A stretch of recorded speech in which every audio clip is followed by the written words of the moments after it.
Chapter 63. After saying this, Lu Ling walked out. Li Yunxin looked at her back and thought for a while, then sighed. "What are you talking about?" he said in a low voice. If there was another Li Yunxin here, he would be able to tell the complex emotions behind this sentence. To be honest, this sentence provoked him. He was reincarnated into this world. He knew that there were miraculous techniques and that there might be real immortals. Fortunately, his parents were both powerful cultivators.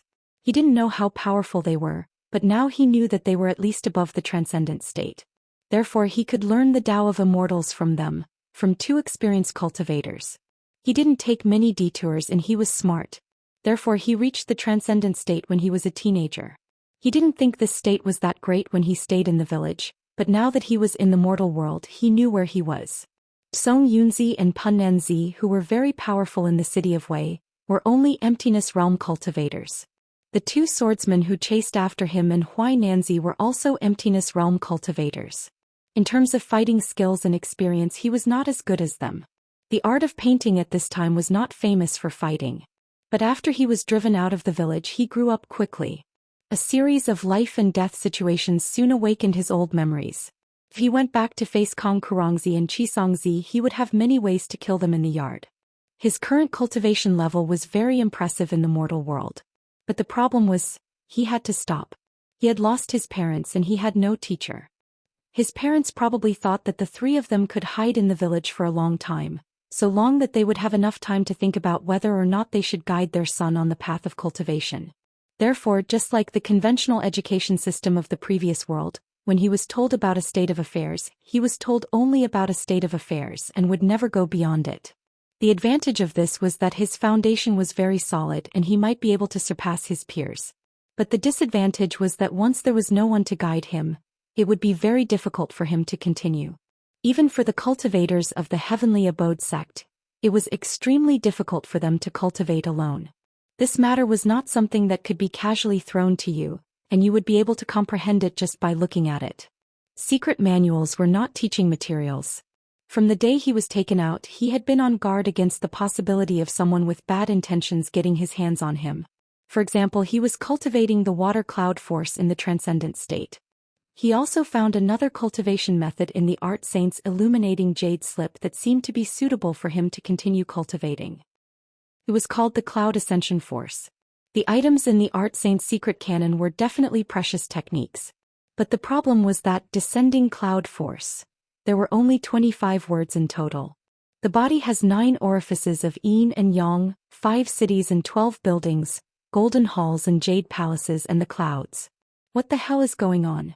Who the hell can possibly understand this? Back when he was cultivating the water cloud force, he could spend 3 days and 3 nights talking about the word natural before slowly comprehending it. When he stared at the 25 words again, he felt that each word contained infinite information, but he could not decipher it. The higher the level of cultivation, the more obscure and difficult it would be. Lu Laodao might be able to learn the basic techniques of the Black Cave sect by himself. But at his level, without a guide, it was almost impossible for him to cultivate by himself. Therefore, he regretted that his parents did not give him a reference system earlier. He was also jealous of Ling Kongzi. She had to cultivate her Taoist heart. When one reached the peak of the transcendent state, one had to cultivate their Taoist heart when advancing to the true state. The cultivators in the transcendent state had almost passed the love tribulation. If they continued to cultivate, they would soon face the most dangerous tribulation of all cultivators. The tribulation of vacuum. In this world, the tribulation of vacuum was also known as the heavenly tribulation. It did not mean that there would be lightning striking you, but it meant that people would be lost at this time. Their emotions and rationality might be in a vacuum. You're still conscious, you can still talk and laugh with others, you can still fight with others, but you've lost the motivation to continue cultivating. There were no obvious signs. Many people did not even realize it when they were in the midst of the tribulation. They would only realize that they were facing the tribulation on the day they died. To survive this tribulation, one needed the Taoist heart. In fact, to Li Yunxin, the Taoist heart was an obsession that was beneficial and could be let go of. It was not something that could be achieved with just a thought or an item. If one was obsessed with it, it could give one the motivation to improve, but it would not be stubborn. It could become one's Taoist heart. The strangest Taoist heart he knew was told to him by his parents. A certain cultivator from a certain orthodoxy raised a frog. The frog was an ordinary frog. He found it from the pond and kept it in a clay jar. The Taoist in the transcendent state was married and lived on a small mountain in the sect. Living with him was a wife who cultivated with him and a son who had just learned how to walk. One day the Taoist felt that he was about to go through the tribulation of vacuum. He also felt that he had a Tao heart in a blur. Therefore he searched hard. He could not find it in the sect, so he said goodbye to his wife and son and went to the mortal world to look for it. This time he left for 4 years. During these 4 years the child grew up and became more mischievous. One day he went to his father's room to play and accidentally broke the clay jar. Then the frog ran away. The child was afraid that his mother would scold him, so he went to catch the frog. But he accidentally strangled it to death. 3 months later the Taoist came back. His expression was calm as if he had been freed. He told his wife that he had accepted many things and was no longer obsessed with the heavenly heart Tao. He planned to enjoy life. He was a Taoist in the transcendent state and he was already over 80 years old. He still had more than 200 years to live. Therefore everyone, including the Taoist himself, knew that he had encountered the tribulation of vacuum. But there was nothing they could do. Because when the frog was accidentally strangled by his son, the Taoist who was 1,000 miles away held his heart and exclaimed. He frowned and sighed for a while, then he smiled. That frog was his Taoist heart. Now Luling also needed to find the Taoist heart, go through the tribulation of vacuum and enter the true state. Li Yunqing wanted it too. He had never met a cultivator who was at a higher level than him, so the thought was not as strong. But today he met Luling, who was looking for the Taoist heart at such a young age. Then he met the 9th young master and Bai Yunqing. His life was threatened. When all these things were added together he wanted it too. He wanted to continue to prove his Tao, he wanted to go through the tribulation, he wanted to find his Taoist heart, and he wanted to enter the true state. He wanted to settle everything with his own power, and he did not need to be careful and careful. Therefore 5 minutes after Luling left the yard, Li Yunqing realized he had entered the tribulation. Delusion tribulation. Chapter 64. Most of the bitterness in life came from 3 things. Separation from love, resentment, and unattainment. For ordinary people there was no way to get rid of these things. No one could do what they wanted. People would praise them for being able to endure these things and act like they didn't care. However, for cultivators, especially those with higher levels, the resulting stubbornness would bring serious consequences. Cultivation was not something that could be done in a day, and it was not something that could be put down easily.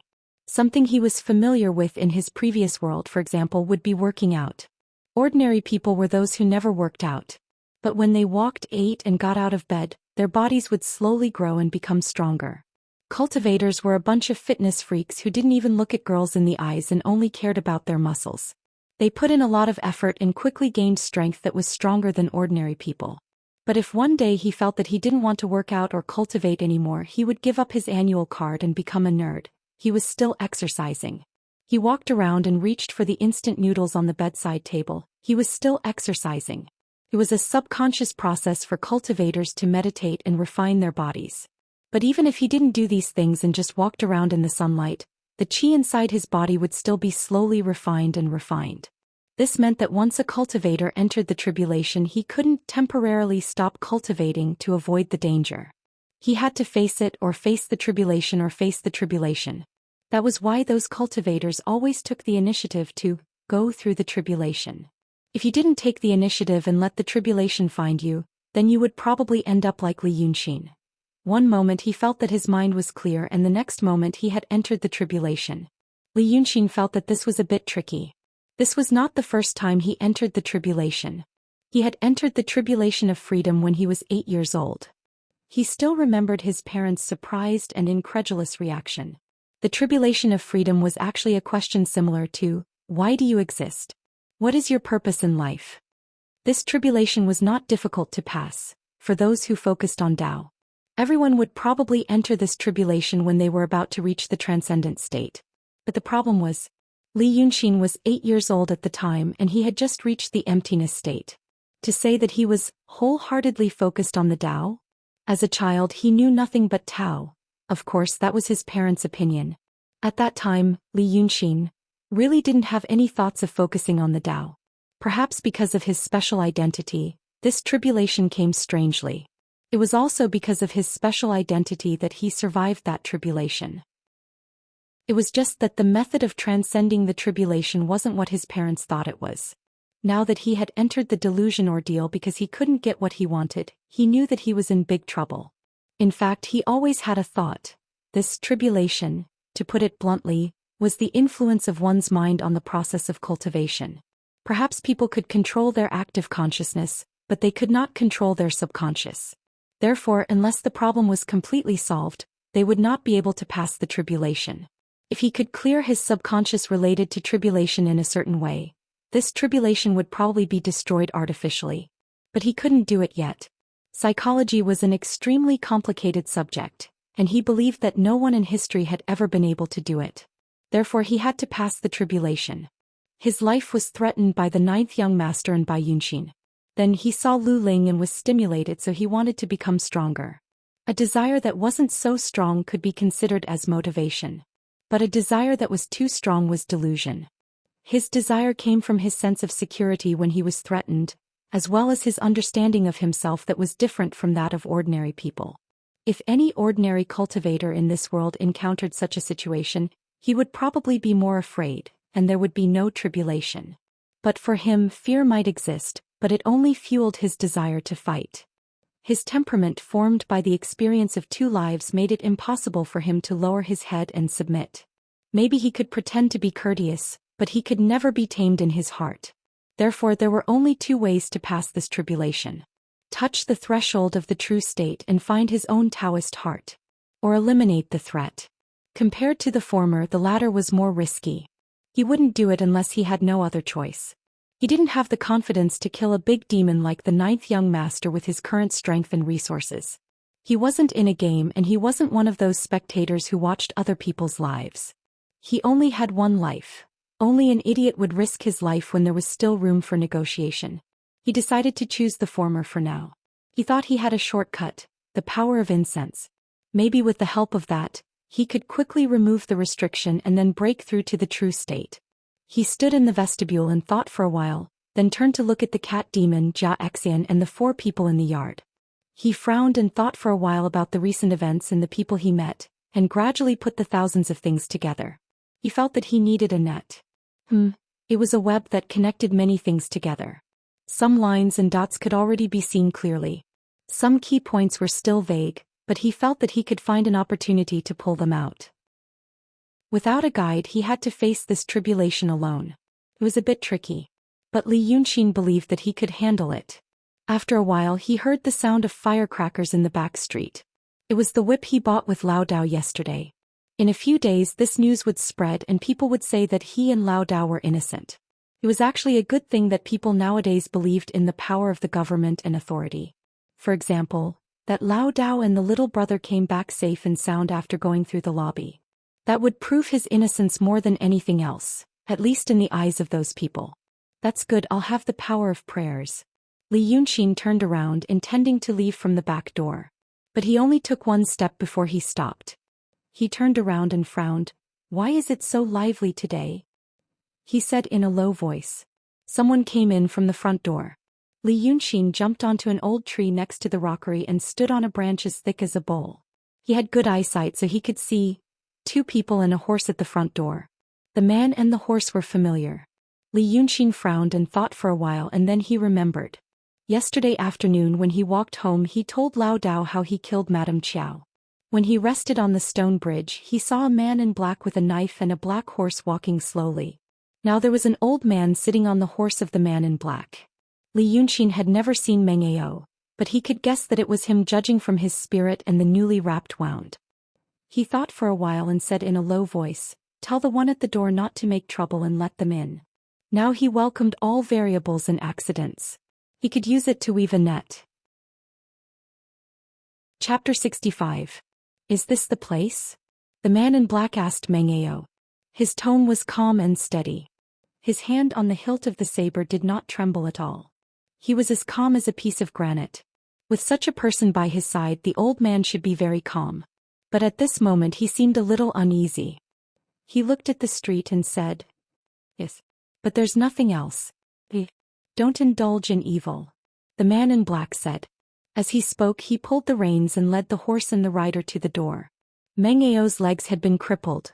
At least according to common sense, they were crippled. Almost all of his body was covered in bandages. His pale hair could be seen through the gaps of the bandages, like withered grass squeezed out of a stone in winter. That Xiao Jiaming might not be here. The old man said in a hoarse voice, I think this matter can be considered in the long run. The man in black suddenly stopped and turned to Meng Ao. The 7-kill saber is not something you practice. You practiced the 7-kill saber and cultivated the killing heart. But what comes out of this murderous heart is the bravery of blood, the bravery of bones, not the bravery of the gods. The 7-kill saber is like a blade, sharp and unstoppable. It's okay for you to cultivate the killing heart, but why did you hide it? You hid in the Qiao family for decades as an escort and a servant. The edge has been blunt and you no longer have the killing heart. You practice my 7-kill saber. When you meet evil people, you should kill them. If you don't, your saber will be blunt. Just like when I picked you up and met the Yamen runners in the prison. Those people were not good people. They tortured you first and then pretended to be friendly to you. But if they met someone else, they would have died a long time ago. This would not be the first time they did this. It's fine if I couldn't see it. But since I saw it, I killed them.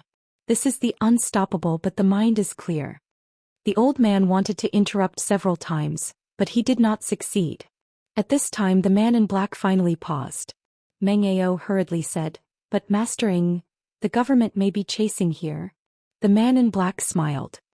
Those who stand up for those evil people are also evil people. If they dare to chase after us, just kill them all. The old man did not know what to say. He could only shut his mouth. This happened 2 hours ago. 2 hours ago, the man with the black saber killed his way into the magistrate's prison. Originally, there were not many people guarding Meng Ao in the prison. In any case, Yin Pingji had a backup plan. When Li Yaoxi died that day, he ordered people to treat Meng Ao's wounds and kept him alive with good food and drinks. He planned to let Meng Ao recover in 2 or 3 days before letting him out. Otherwise, what if Li Yunxin, that fiend, lost his temper when he saw the old man's miserable appearance? Although Inspector Yin wasn't so afraid that he would listen to Li Yunxin's words, his heart was beating like a drum. Therefore there were only 3 jailers in the prison, all of whom had been killed by this man. When he announced his name, the old man was dumbfounded. Black Saber Ingjuren. This man was very famous in Mingjiang Road, where the city of Wei was located. Previously he had a dispute with the 6 ghosts in the river and chased them like stray dogs. Then he had a dispute with a constable in Songyuan County and killed him in the morning. This man did not belong to any sect and no one knew where his master was. When people who had seen him described him, they only said that he had one appearance: black clothes, black saber, black horse. This man's behavior was unpredictable. People in Jianghu said that he was neither good nor evil. In fact, these things were easy to explain. It was not rare for a martial artist to have some tricks and act arrogantly. What was rare was that, no matter how mysterious a person was, there were always traces. For example, when he traveled in Jianghu, he always used money. Those rich people in Jianghu often drank big bowls of wine and ate big pieces of meat. They were originally rich. Those Jianghu heroes often drank big bowls of wine and ate big chunks of meat. They were originally rich. Ordinary martial artists always needed to make money. Or they became bandits or guards or escorts to make a living. But this man, no one knew what he did for a living. No one knew where he came from, no one knew where he had family property, no one knew who he had plundered, and no one knew who had given him financial aid. Even after he killed a public servant and alerted the government, when the government came to investigate him, they didn't find anything. This man seemed to have appeared out of thin air in this world. Now that he came to Wei City and saw the old man, he immediately said, I heard that you were called Man-Killer Ghost when you were young, and that you used the 7-killing saber. Is that true? The old man answered yes. Without saying anything else, he carried the old man on his shoulder and walked out. Your 7-killing saber is actually a part of my 7-killing technique. I heard that you were wronged, so I came to save you. In my life, I can't stand evil people. I also heard that you were framed. I'll take you to find that evil person, kill him and take you away. Then he put him on a horse, and under the watchful eyes of everyone, he rode the horse and escaped from the pursuit of the other government runners. All the way to the Qiao family. He led the horse along the road. Of course he didn't see anyone. After a while, when they were about to reach the inner courtyard, Meng Ao couldn't help but say, "Heroing, this is the inner courtyard of the women. Right now Miss should still be living there." "Your man after all." Ingjuren slightly raised his hand and said in a low voice, "The smell of blood." Smashing an adult and spraying it in the courtyard, the smell of blood was naturally strong. Such a strong smell made Meng Ao frown. He opened his eyes wide and shouted, "Could it be that Miss Shi? Good timing." Ingjuren twitched the corner of his mouth, clenched the saber and stepped into the courtyard. "Let me show you the real 7-killing saber." Half the courtyard was covered in blood and flesh. A young man in white stood in the courtyard. A black cat, a mouse, a white-furred rabbit and a red-crowned rooster scampered hastily into a corner when they saw a stranger. The young man stood alone in the courtyard, the corner of his mouth slightly raised, and stared at the newcomer with interest. In fact, there was also a cat demon. However, when Lu Ling came, it had already hidden in the house. Although Mrs. Sanhua was a little stupid, it was not stupid when it came to important matters. It clearly knew what kind of existence it was facing. It should hide in a corner and shiver. The young man said, "I say you too." But a whistling sound interrupted his words. From 6 or 7 steps away, Ingjuren pulled out his saber and slashed. Pulling out the saber, rushing forward, running 3 steps and slashing down with force. Accompanied by a brave shout, this saber, with a bang, it slashed on the bluestone ground. Li Yunxin moved a step to the left. "Hey, you have some skills." This saber slashed the gravel on the ground, and the steel saber collided with the flagstone, making a thud sound. But when Ingjuren slashed with the saber, he did not use all his strength. He twisted his body and swung horizontally, and the saber went straight to Li Yunxin's waist. Li Yunxin tiptoed and took a step back. This saber slashed the air again, so Ingjuren put away his saber and frowned. "Who are you?" he asked in a low voice. "Are you sick?" Li Yunxin's face became cold and he took 2 steps back. "Who are you?" Chapter 66. At this moment, the horse carrying Meng Ao also entered the courtyard. The old man on the horse had never seen Li Yunxin before, but at least he had seen Xiao Jiaming. He squinted his eyes and hurriedly said, "I'm wrong, heroing, it's not this person." However, Ingjuren had already steadied himself with a solemn expression. He stared at Li Yunxin carefully and his eyes fell on his hands. His white and slender hands did not look like someone who trained his strength. He turned his head slightly and asked Meng Ao, who was behind him, "Do you know this person?" "He seems to be." Meng Ao thought for a while and hesitated. "The newly accepted Taoist child of the old coffin in the Dragon King Temple?" "Taoist child." Ingjuren pondered for a while and looked at Li Yunxin, saying that he's a Taoist child. It makes sense that he has learned the lightness skill. "Good.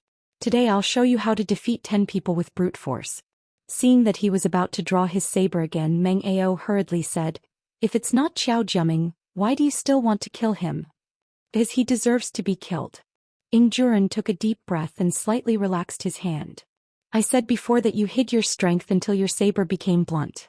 Now look at yourself. When you were young, would you hesitate like this? This person may be innocent. But if he stands in your way, he is not innocent. If you don't kill him, your edge will become blunt. If your edge becomes blunt, it will be difficult for you to improve. How can you draw a sharper saber, kill more evil people and save more innocent people?" He stared at Li Yunxin. "Therefore, if you kill him today, you'll save the people in the future. Although he's dead, he should feel that his death was worthwhile." Meng Ao stared at him and was momentarily speechless. Li Yunxin's face was originally gloomy. He was very displeased with this person who drew his saber without saying a word. But after listening to what he said today, the haze on his face was completely gone. This person is interesting. To be able to say such nonsense so confidently and confidently, this guy had already constructed a worldview system in his own heart that he firmly believed in without a doubt. Even in his previous life, there were so many people with so many psychological problems. Such a person was also a rare treasure. Li Yunxin widened his eyes and stared at him. He felt that the annoyance he had felt when he realized that he had entered the delusion ordeal was gone. It took a lot of effort for him to restrain himself from laughing out loud. He took a deep breath and said, "Your Excellency, you mean to say..." For example, you treat me as someone who deserves to be killed but you can't kill me. After that, I realized that I had made a mistake and I immediately felt very upset and confused. Sir, because your thoughts are not clear, you feel that this little setback will affect your achievements on the martial path. So, you decided to kill me to fulfill your wish. Who told you to mistake me for someone else? Is that what you mean? Ingjuren slowly took a step forward and gripped his saber in a very strange posture. He stared at Li Yunxin like a poisonous snake about to pounce. He nodded. You are a clever young man. I thank you in advance for all the people I will save in the future. Heavens! Li Yunxin rubbed his forehead. I'm so curious how you formed such an unbreakable worldview and then, before he could finish, Ingjuren had already pounced on him. This time, Li Yunxin could see that he had used all his skills, experience and strength. Li Yunxin didn't have much experience fighting martial artists of the pugilistic world. The most skilled martial artists he had seen were probably those few swordsmen. The 6 ghosts of the river who had taken the pill provided by cultivators that could stimulate their potential, could single-handedly render the people of the escort agency helpless. And now Li Yunxin saw that Ingjuren's skills were probably above those people's. He might already be a first-class martial artist in the pugilistic world. Now his slash seemed to carry the force of 1,000 catties, making the air buzz. Before he even touched Li Yunxin, he already felt pain on his face as if he had stuck his head out of the car window and the oncoming gale slapped his face. Ingjuren's slash seemed to have sealed off every corner around him. No matter where Li Yunxin dodged, he would have a follow-up move. He would immediately change his direction and force him into a dead end. There was no way to dodge. He could already see the shining edge of Ingjuren's saber and the blue veins popping out on his forehead. So, Li Yunxin slapped the saber that was coming at him from the side. The saber that was about to hit his forehead flew out with a buzzing sound and deeply embedded itself into the trunk of an old tree. This force came so violently and quickly that before Ingjuren could let go, the handle of the saber had already escaped from his palm. The violent force instantly tore the web between his thumb and index finger, and even his body was dragged to the side. He fell to the ground with a thud and slid 2 or 3 steps away. Li Yunxin retracted his hand and nodded to Meng Ao, who was stunned on the horse's back. Look, this is one man's strength against 10 men. Martial artists. Even the internal energy and reaction speed of a first-rated warrior. How could it compare to the spiritual energy in his whole body? Ingjuren was stunned on the ground for a while before he came to his senses. He immediately rolled over and stood up. When he realized that Li Yunxin had no intention to follow up with another attack, he clenched his fists and said with a trembling voice, "Your Excellency, who are you?" But Li Yunxin only put his hands behind his back and looked at him with interest. "I won't kill you. You can leave."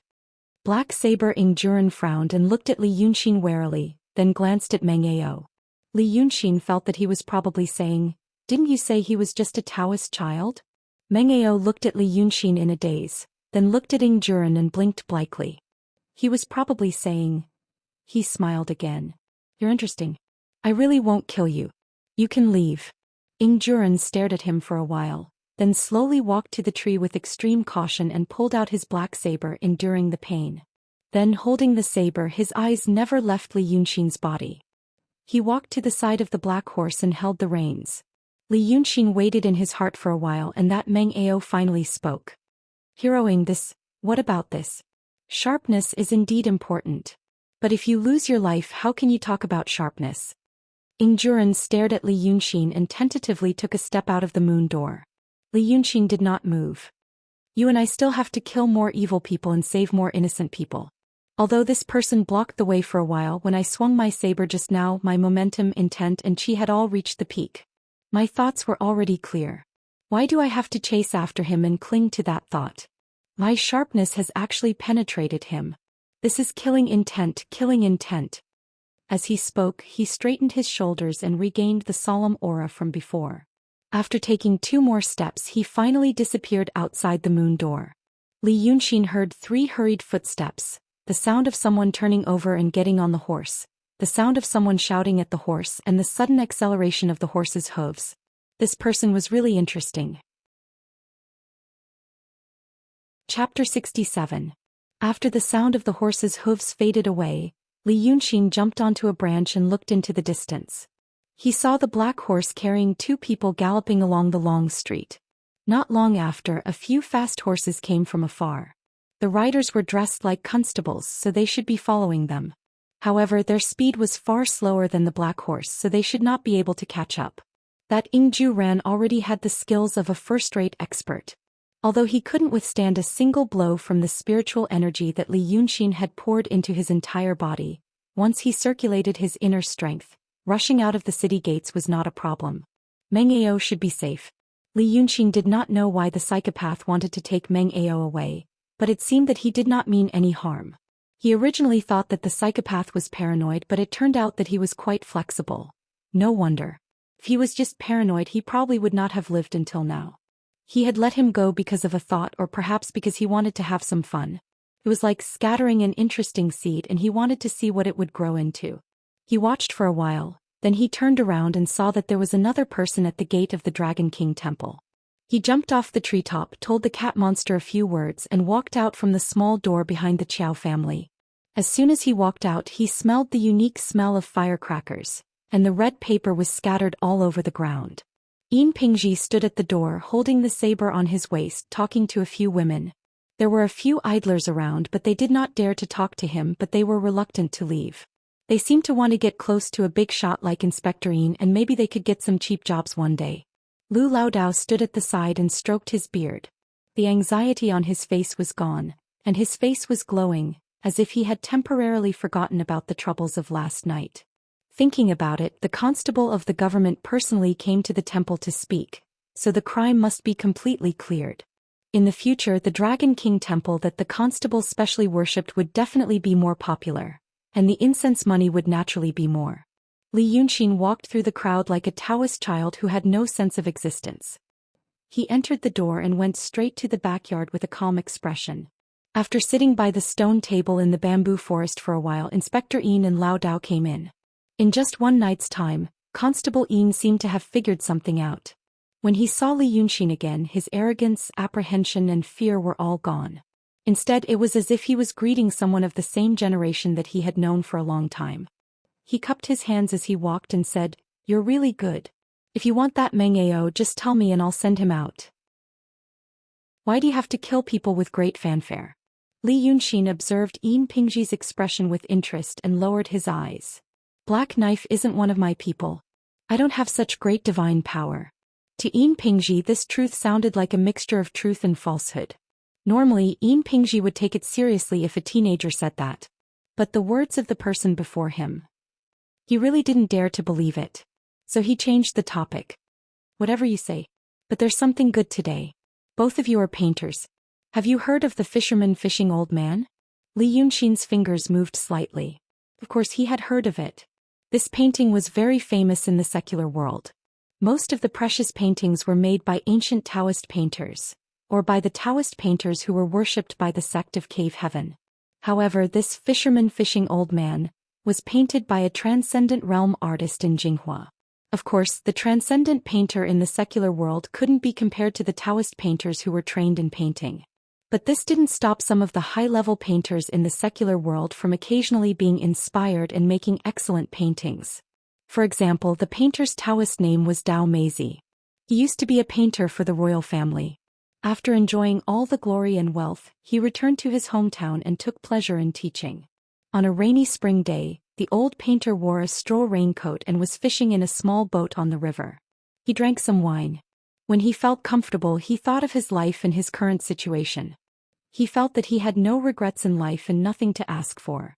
So he made this fisherman fishing old man when he returned home. It was said that once the painting was finished, the whole room was filled with light. It was a treasure. Not only was it a treasure for the secular world, it was also a treasure for cultivators. It could be used to understand the delusion ordeal. This Dao Meizi made the best work of his life. He had no regrets and should have been happier. But he drank wine that day and was drenched in the wind and rain. When he got home, he caught a cold. His condition became worse and soon he died. But this painting was passed down. When Lu Laodao heard about this painting, he raised his eyebrows and showed his excitement. "Of course I've heard of it. Is it the work of Master Dao Meizi?" "Yes," Yin Pingji said with a smile. Master Dao Meizi has a descendant. Now his grandson. Well, he is also a painter. It is said that he is a great painter of artistic conception. He came to the city of Wei. He brought the fisherman fishing old man with him. That is, Master Pei Juezi? When Lu Laodao said this, he looked at Li Yunxin subconsciously. He knew that Li Yunxin was very powerful in some aspects. But in the art of painting, although Laodao knew that his brother Xin was much better than him, he didn't know how much better. Because the water cloud force that Li Yunxin passed on to him was mainly used to refine the spirit and body. Li Yunxin didn't say it, so Laodao didn't know. What he was practicing now was the most authentic and core dharma of Tianxin. He, Laodao of the primordial chaos, was indeed a proper cultivator. He wasn't a rogue Taoist in the secular world anymore. But for Lu Laodao, he had never seen the painting Taoists of the grotto heavens and sections. He didn't even know of their existence. As far as he knew, painters were only those in the secular world. According to the states of Daotong and Kenzhou, there were 5 realms of Xuanzhen void form. But the 5 realms of a painter could not be compared to the 5 realms of a proper cultivator. At least in this world, there had never been a painter above the transcendent state. In Lu Laodao's mind, that was probably impossible. But on this point he was right. Painters in the secular world did not have a guide. Even if they cultivated to the transcendent state, they didn't know there was such a thing as a heart of Tao. How could they break through to the true state? Therefore at this moment, Lu Laodao didn't know how Brother Xin compared to Master Daomei's grandson Pei Juezi. Even though he was not convinced, but he couldn't help but feel that Brother Xin shouldn't be better than him. Pei Juezi was the grandson of a royal painter. He had seen a lot since he was a child. He had countless famous paintings at home. Even if Brother Xin was born in a rich and powerful family, how could he compare? Lu Laodao couldn't help but worry. He knew that Li Yunxin was a proud person. After Yin Pingji said this, it was inevitable that Brother Xin would be angry with him. Unexpectedly he saw Li Yunxin laugh. Oh? Mr. Yin came here today just to talk about this? Did Master Pei Juezi come out to travel around the world to broaden his knowledge and happen to come to the city of Wei to have a treasure appraisal convention? Chapter 68. That's right. Yin Pingji smiled. Master Pei Juezi learned that there are 5 painters of artistic conception in city of Wei, so he decided to stay for a few days. He invited his fellows to appreciate the fisherman fishing old man. This meeting is called Bao Hua meeting, which means to obtain treasures from heaven and earth. Inspector Yin's words were genteel and proper. No one knew who taught him or if he thought it out himself. But Lu Laodao enjoyed it very much. He claimed that he was one of the 5 painters of artistic conception in city of Wei, but no one paid attention to him. He had barely touched the edge of the concept, but the other 4 had been famous for a long time and were extremely wealthy. Now that Yin Pingji mentioned him and even said that he might be able to attend the meeting, old Taoist Lu's heart was on tenterhooks. He really wanted to go, but he was afraid that Brother Xin would lose face, so he rejected him. But this worry soon disappeared. Li Yunxin smiled. Can I go? Inspector Yin frowned. What are you talking about? I came to deliver the invitation to you too. You're smart.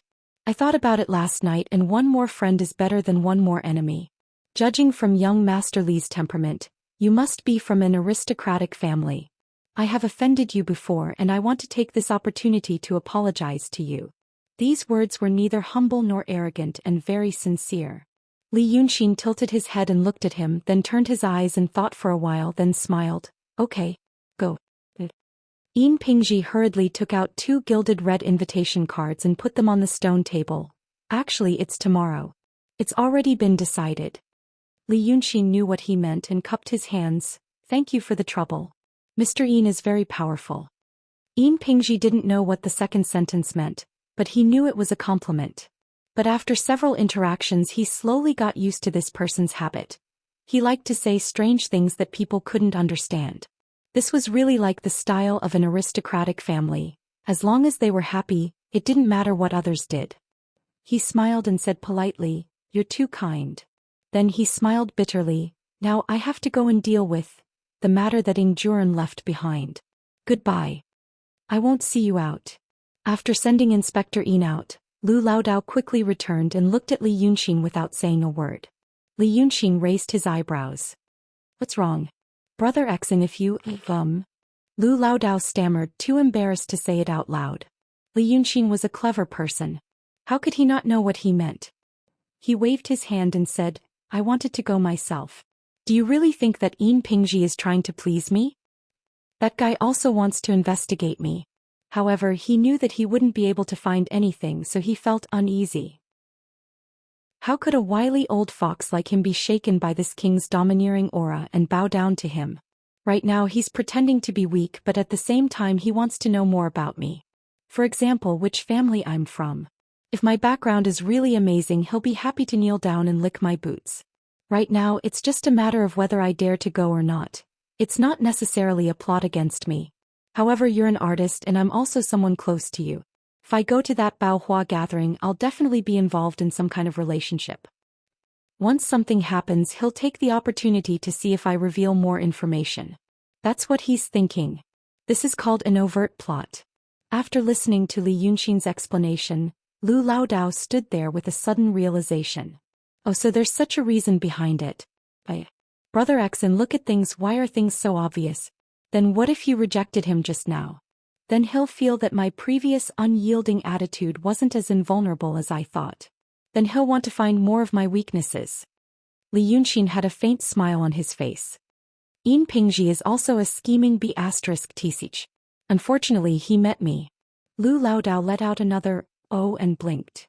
But Brother X and Laodao, I've always wanted to ask you a question. Speak. Where did you come from? Laodao continued to explain. At first I thought you were a brilliant artist. You must be from some rich and powerful family that came out to travel. But you also taught me the method of cultivation. I can't figure it out. You're different from the people from the Shangqing Danding sect and the Lingshu sword sect in the city. Those cultivators don't seem to be human at all. Li Yunxin suddenly burst into laughter. He patted the table and pointed at Lu Laodao. Old Lu, you said I'm more human than them? Lu Laodao opened his mouth in confusion. All right. Let's not talk about this. Let's go out to eat. Then I'll think about how to play with people. The sun gradually set. The shadows of the trees in the courtyard grew longer, but the heat of the day hadn't subsided. Song Yunzi of the Shangqing Danding sect and Pun Nenzi of the Lingshu sword sect were sitting in the courtyard. If Lu Laodao saw them now, he definitely wouldn't think they were inhuman. Because the two of them were sitting in this rather exquisite courtyard. Their usual cold attitude was different and they were whispering like ordinary people. Pun Nenzi whispered, she's also from your Daotong. You really don't have any news about her? Song Yunzi shook his head. She said she's from Daotong, but who is she? You and I call ourselves cultivators, but in her eyes we might not be cultivators. She's the head disciple of the Langya Heavenly Cave. She has the opportunity to meet the sage. How would I know about such a person? After thinking for a bit, he slightly frowned.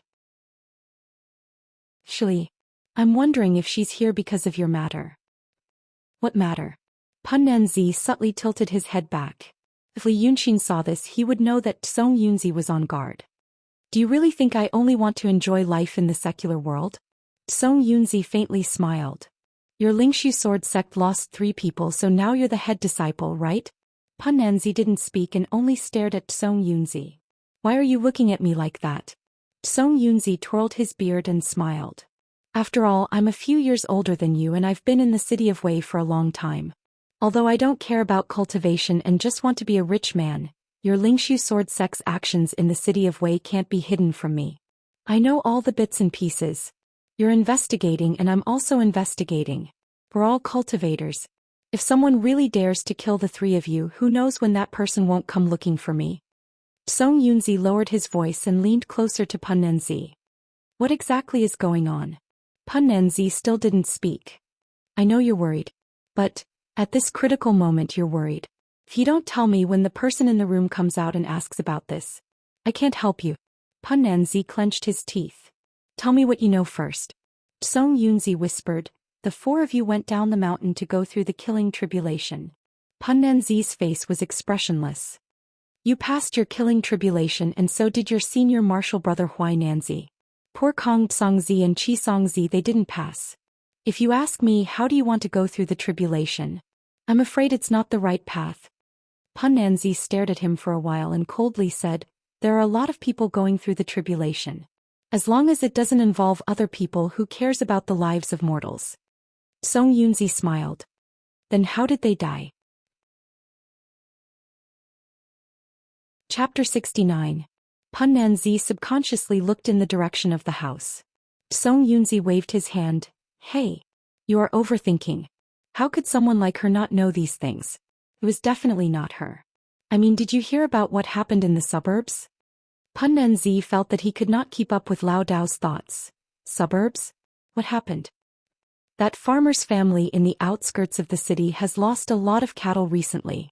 They all died at night. Pan Nanzi rolled his eyes. "I don't care about those filthy people." Song Yunzi smiled meaningfully. "Fellow Taoist, you are not as good as me. Those mortals are like mud scattered on the ground. They are lowly but very useful. They were crippled and harmed. You can see the mark. I heard that Chi Songzi and Kong Kanzi went down the mountain and separated from you guys. A few months later they died in Qinghe County. A few days later, some farmers said that they were eaten by wild beasts. I found out that your martial brother Huai Nanzi died in the forest outside the city of Wei. Don't worry, the corpse was badly mutilated. I had people take care of it. But the neck was bitten off and the head was missing. Your martial brother Huai Nanzi had almost reached the emptiness realm. Who could bite off his head? Oh, don't worry, In. Probably after your martial brother died, a powerful demon came to Li Yaoxi's house. In the past few days the cattle outside the city all died. These days the price of beef in the city is cheap because of this. The first family whose cattle died was afraid that the government would punish them for killing the cattle, so they lied that they were bitten to death by wild beasts. Later many people died so they couldn't hide it anymore. There was also Li Yaoxi. He died for no reason. Song Yunzi's tone became cold. It was a demon. A rare powerful demon. There is more than one. You have only been in the city of Wei for a few months, so you don't know much. But I have been in the city of Wei for many years. Near the city of Wei, there is indeed a powerful demon. Pan Nanzi's eyes widened. Ah? Don't panic. Song Yunzi waved his hand. This demon is quite well behaved. Every year, it only eats a few people near the city of Wei. Most of them are cannibals outside. If that's the case, I don't care. But this time, Li Yaoxi died suddenly and the cattle outside the city also died one after another. It's not the demon's doing. It should be the other one. If I were to guess, a new soul-devouring demon had a dispute with the original great demon. This was the first time Pan Nanzi had heard Lao Dao talk about this. Surprised, he frowned and pondered for a while. Although this explanation was a little outrageous, it was barely reasonable. He looked at Song Yunzi. You said there's a big demon near the city of Wei. Are you referring to the Wei River Dragon King? Sigh. Indeed, many of those mountain and river gods were transformed from demons. But since they had built temples and conferred god names, most of them were good people. Otherwise, with so many seniors and experts roaming the world, they would have been eliminated long ago. Song Yunzi shook his head. The two sages also said that if they protect the people, that's merit. Just ignore them.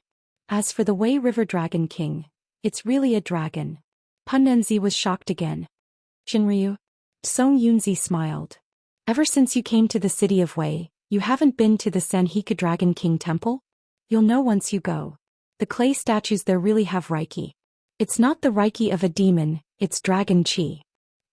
How do you know it's dragon chi? Have you forgotten what the Shangqing Danding sect does? We specialize in external alchemy. Our sect has a dragon's skin. It's said that 2,000 years ago, a dragon's scale fell off and was collected by our sect's founder. 30 years after I entered the sect, I had the opportunity to see the dragon's skin and recognize the dragon chi. Later I got tired of cultivation and came to the city of Wei. I went to the temple at the mouth of the river. That's when I realized that the Wei River Dragon King worshipped there was Shinryu. Since it's Shinryu, how can divine creatures like dragons, qilins, rocks and phoenixes harm people? Pan Nanzi opened his mouth. Then, this Wei River Dragon King, why doesn't it care about the demons?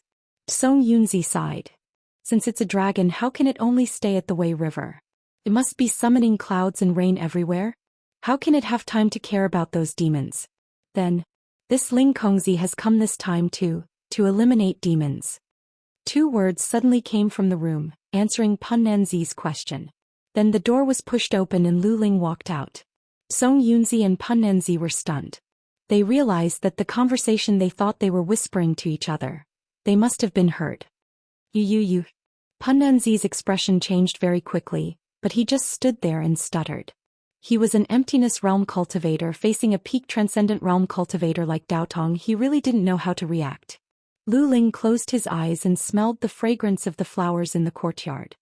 He let out a sigh and said, I don't have time to care about your business.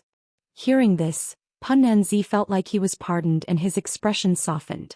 Thank you, fellow Taoist. Fairy. But Lu Ling didn't finish. After this matter is over, go back to the Ling Su sword sect and ask for forgiveness from your sect master. Pan Nanzi's expression changed again. For this, Lu Ling looked at his face and nodded his head slightly. Oh, so your Ling Su sword sect isn't rotten to the bone. I was thinking that if you had acted so casually before, I would have gone to your Ling Su sword sect to reason with you. Pan Nanzi took 2 steps back, looked at Lu Ling and said in a low voice, Ling Kongzi, I respect you as a transcendent realm cultivator, that's why I'm being polite to you. But you're a Dao Tong cultivator and I'm a Kenzo cultivator, so we're not. Whether it's Dao Tong or Kenzo, there is always a rule that doesn't change. Lu Ling looked at Pan Nanzi seriously. Although his voice wasn't fast or loud, he easily interrupted Pan Nanzi's words. Don't take the lives of mortals lightly. Mortals are the foundation of a cultivator. Destroying the foundation means becoming enemies with Dao Tong and Kenzo. I've heard about what happened in the city of Wei. That's why I want to get rid of demons. Do you think it's just demons? Pan Nanzi and Song Yunzi were both stunned. It was true that there was this rule. But just like how emperors in the mortal world said they had to be diligent and love their people, who would take it seriously, it was also true that they couldn't take lives at will. But how could it be considered taking lives lightly if they were killed for the sake of transcending the tribulation? Although it was unreasonable, there were many cultivators who did this. This was already an unspoken rule. For the sake of righteousness, big shots like the master of the heavenly abode and the sect masters would always punish the disciples who had done such things and were found out. But no one would be like Lu Ling and use the first rule to explain things. Unless it was to pick a fight. Pan Nanzi frowned. Ling Kongzi cultivator, did someone in the Ling Su sword sect offend you? You don't have to use this to make a big deal out of it. My words in the sect still have some weight. Stubborn. Lu Ling sighed. Pan Nanzi didn't hear it clearly and frowned again. This was the last sound he made. With a bang, Pan Nanzi's body scattered over half of the courtyard. Just like Qiao Jiaming. Song Yunzi's face was covered in flesh and blood. He didn't even see how Lu Ling did it. After a dozen breaths of time, he finally let out a shaky breath. Spare me. Lu Ling looked at him. Why do you need to beg me? You didn't take lives lightly. Song Yunzi blinked with difficulty. He heard Lu Ling ask him, the first rule, don't take the lives of mortals lightly, right? Song Yunzi nodded. Pan Nanzi killed people to transcend the tribulation. He violated the first rule and should be killed, right? Song Yunzi could only nod. If that's the case, why is it so difficult? The rule is very clear. What do you not understand? Song Yunzi was stunned for a dozen breaths before he asked, did you really kill him because of the first rule? Then what do you think? Lao Dao's expression changed a dozen times before he managed to stop himself from shouting. However, he still couldn't help but ask, but you also killed a mortal today, so I'm the one reasoning with you. Instead of you reasoning with me. Chapter 70. After saying this, she walked through the courtyard, stepping on the flesh and blood on the ground, but her feet didn't touch a single drop. When she was almost at the door of the courtyard, she turned back. What's the matter? Song Yunzi swallowed hard. Tomorrow there is a Baohua auction. The fishermen fishing for the elderly will be there. We heard that you. The fishermen fishing for the elderly. Lu Ling stopped and thought, delusion tribulation? Yes. I thought you must have passed the tribulation, but this painting was made by a secular painter. Something new. I'll go. Lu Ling didn't hesitate and turned to leave the courtyard. At night, the city of Wei gathered in the guild hall. The guild hall in the city of Wei was like a hotel, but it was run by the government. Officials from all over would stay here, and rich businessmen also liked to come here. The scenery here was good, the feng shui was good, the pavilions were good, and the songs and dances were good. Master Pei Juezi stayed in the lake courtyard. But it wasn't the courtyard in the middle of a lake, but the courtyard of a girl in the middle of the lake. The beauty who couldn't stand the conquest had fallen into a deep sleep. Her bare shoulders outside the brocade quilt were silvered by the moonlight outside the window, smooth and flawless. Even in sleep, her slightly open mouth was still beautiful. Master Pei Juezi rubbed the corner of her mouth with his finger. Thinking of the two red lips and the nimble tongue, he became restless again. But he felt sorry for the beauty who said she was tired, so he just hugged her under the quilt, thinking about where to go next. It wasn't his idea to go out for a walk, but he had to go. The people of the Qin family had to travel around the world to gain experience before becoming the national master, so that they could serve the emperor. But in fact, to serve the emperor, they didn't need to travel around the world. They just needed to travel around the world with beauties. Anyway, the emperor spent most of the year in the imperial harem. It was just to add to the fun. The city of Wei was a big city in the world and deserved the praise of being a treasure. But the beauty was a little inferior. She didn't have the fair skin of the northern beauties, nor did she have the delicate cuteness of the southern beauties. But it was said that a fairy came to the city.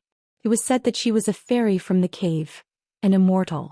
Pei Juezi would not be like those ignorant mortals who treated cultivators as incredible gods.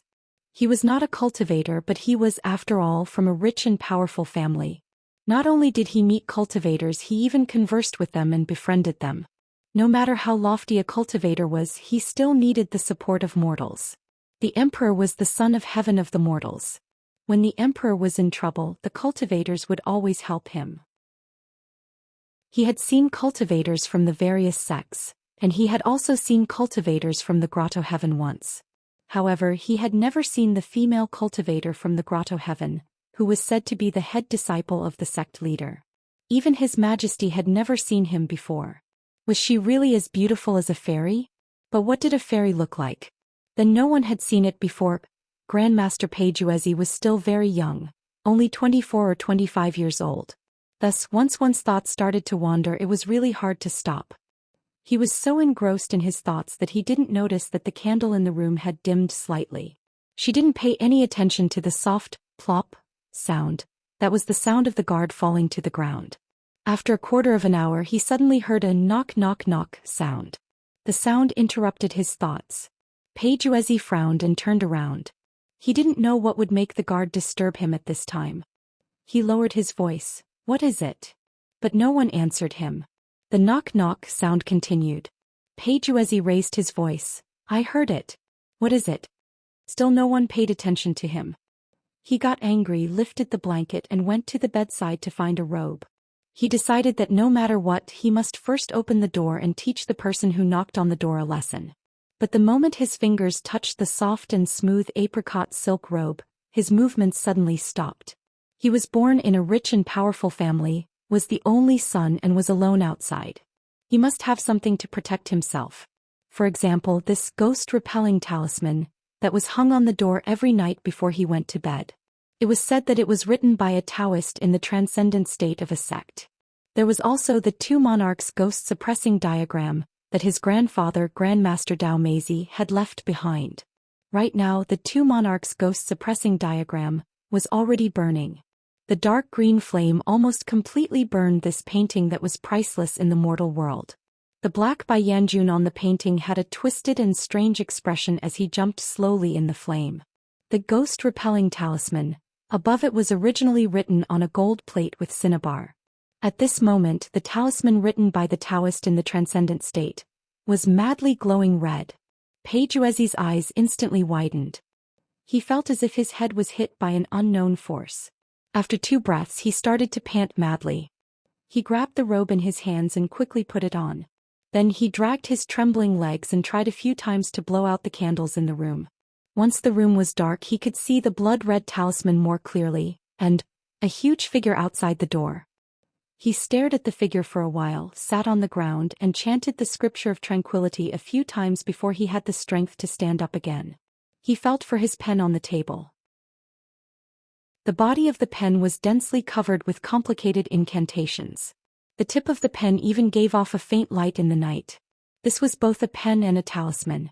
In reality, there were more than a dozen of such pens in the treasure pouch on the other side of the room. But he really did not have the courage to walk through the dark room.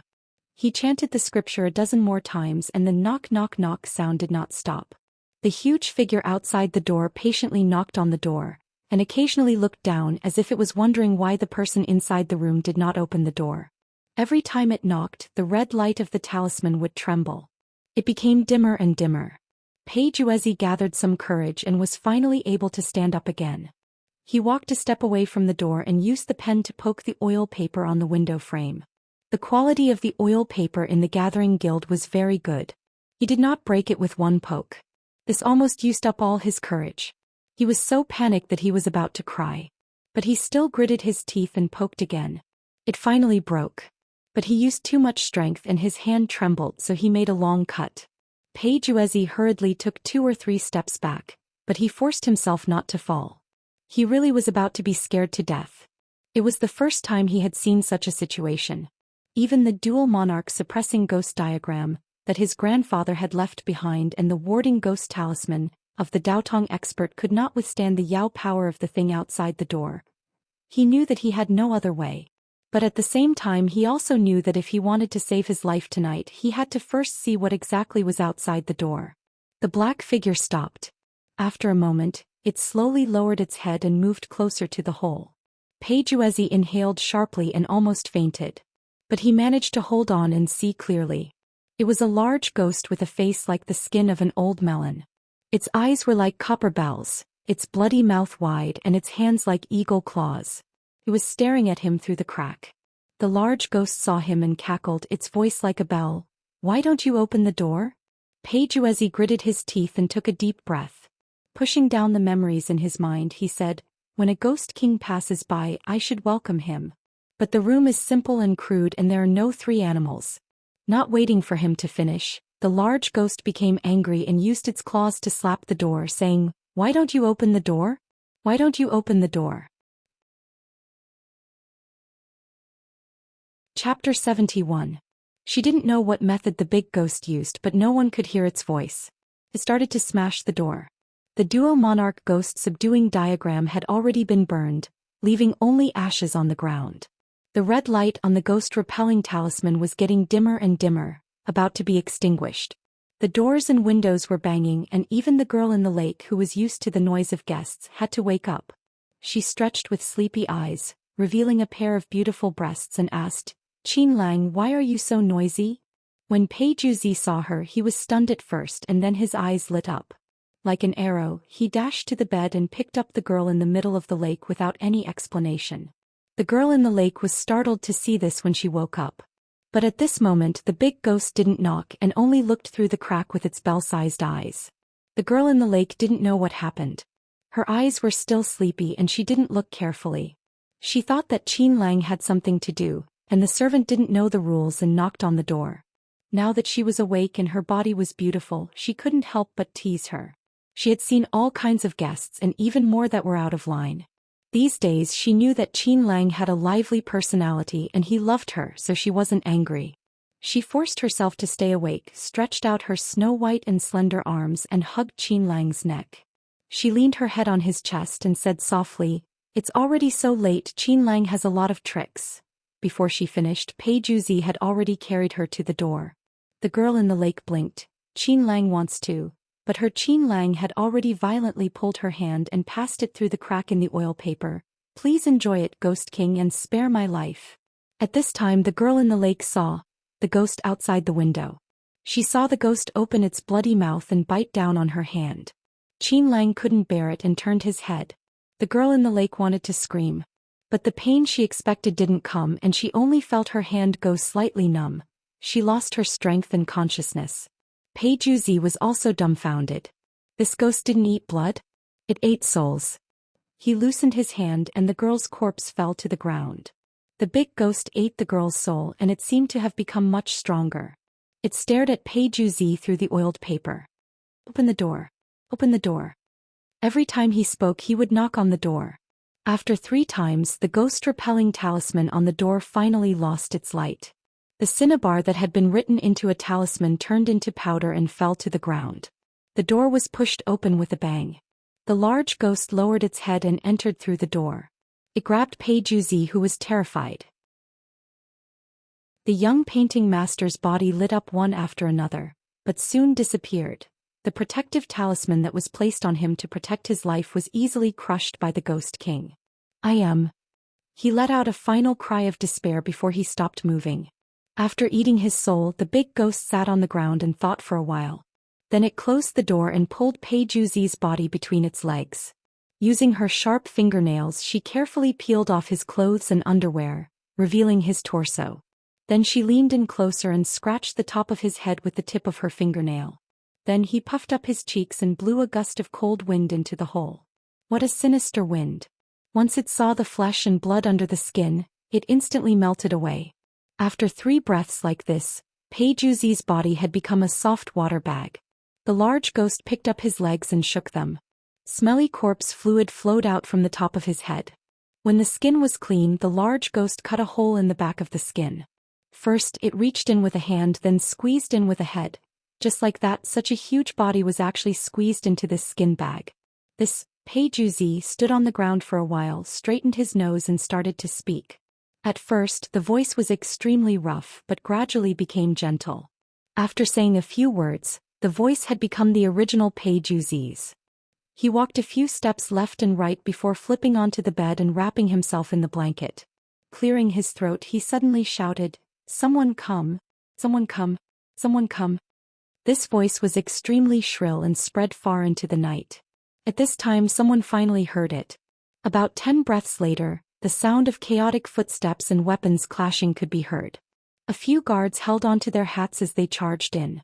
Once they entered, they saw the female corpse on the ground and the smelly liquid. They didn't even have time to admire the beautiful female body before they stumbled from the stench and hurriedly covered their mouths and noses.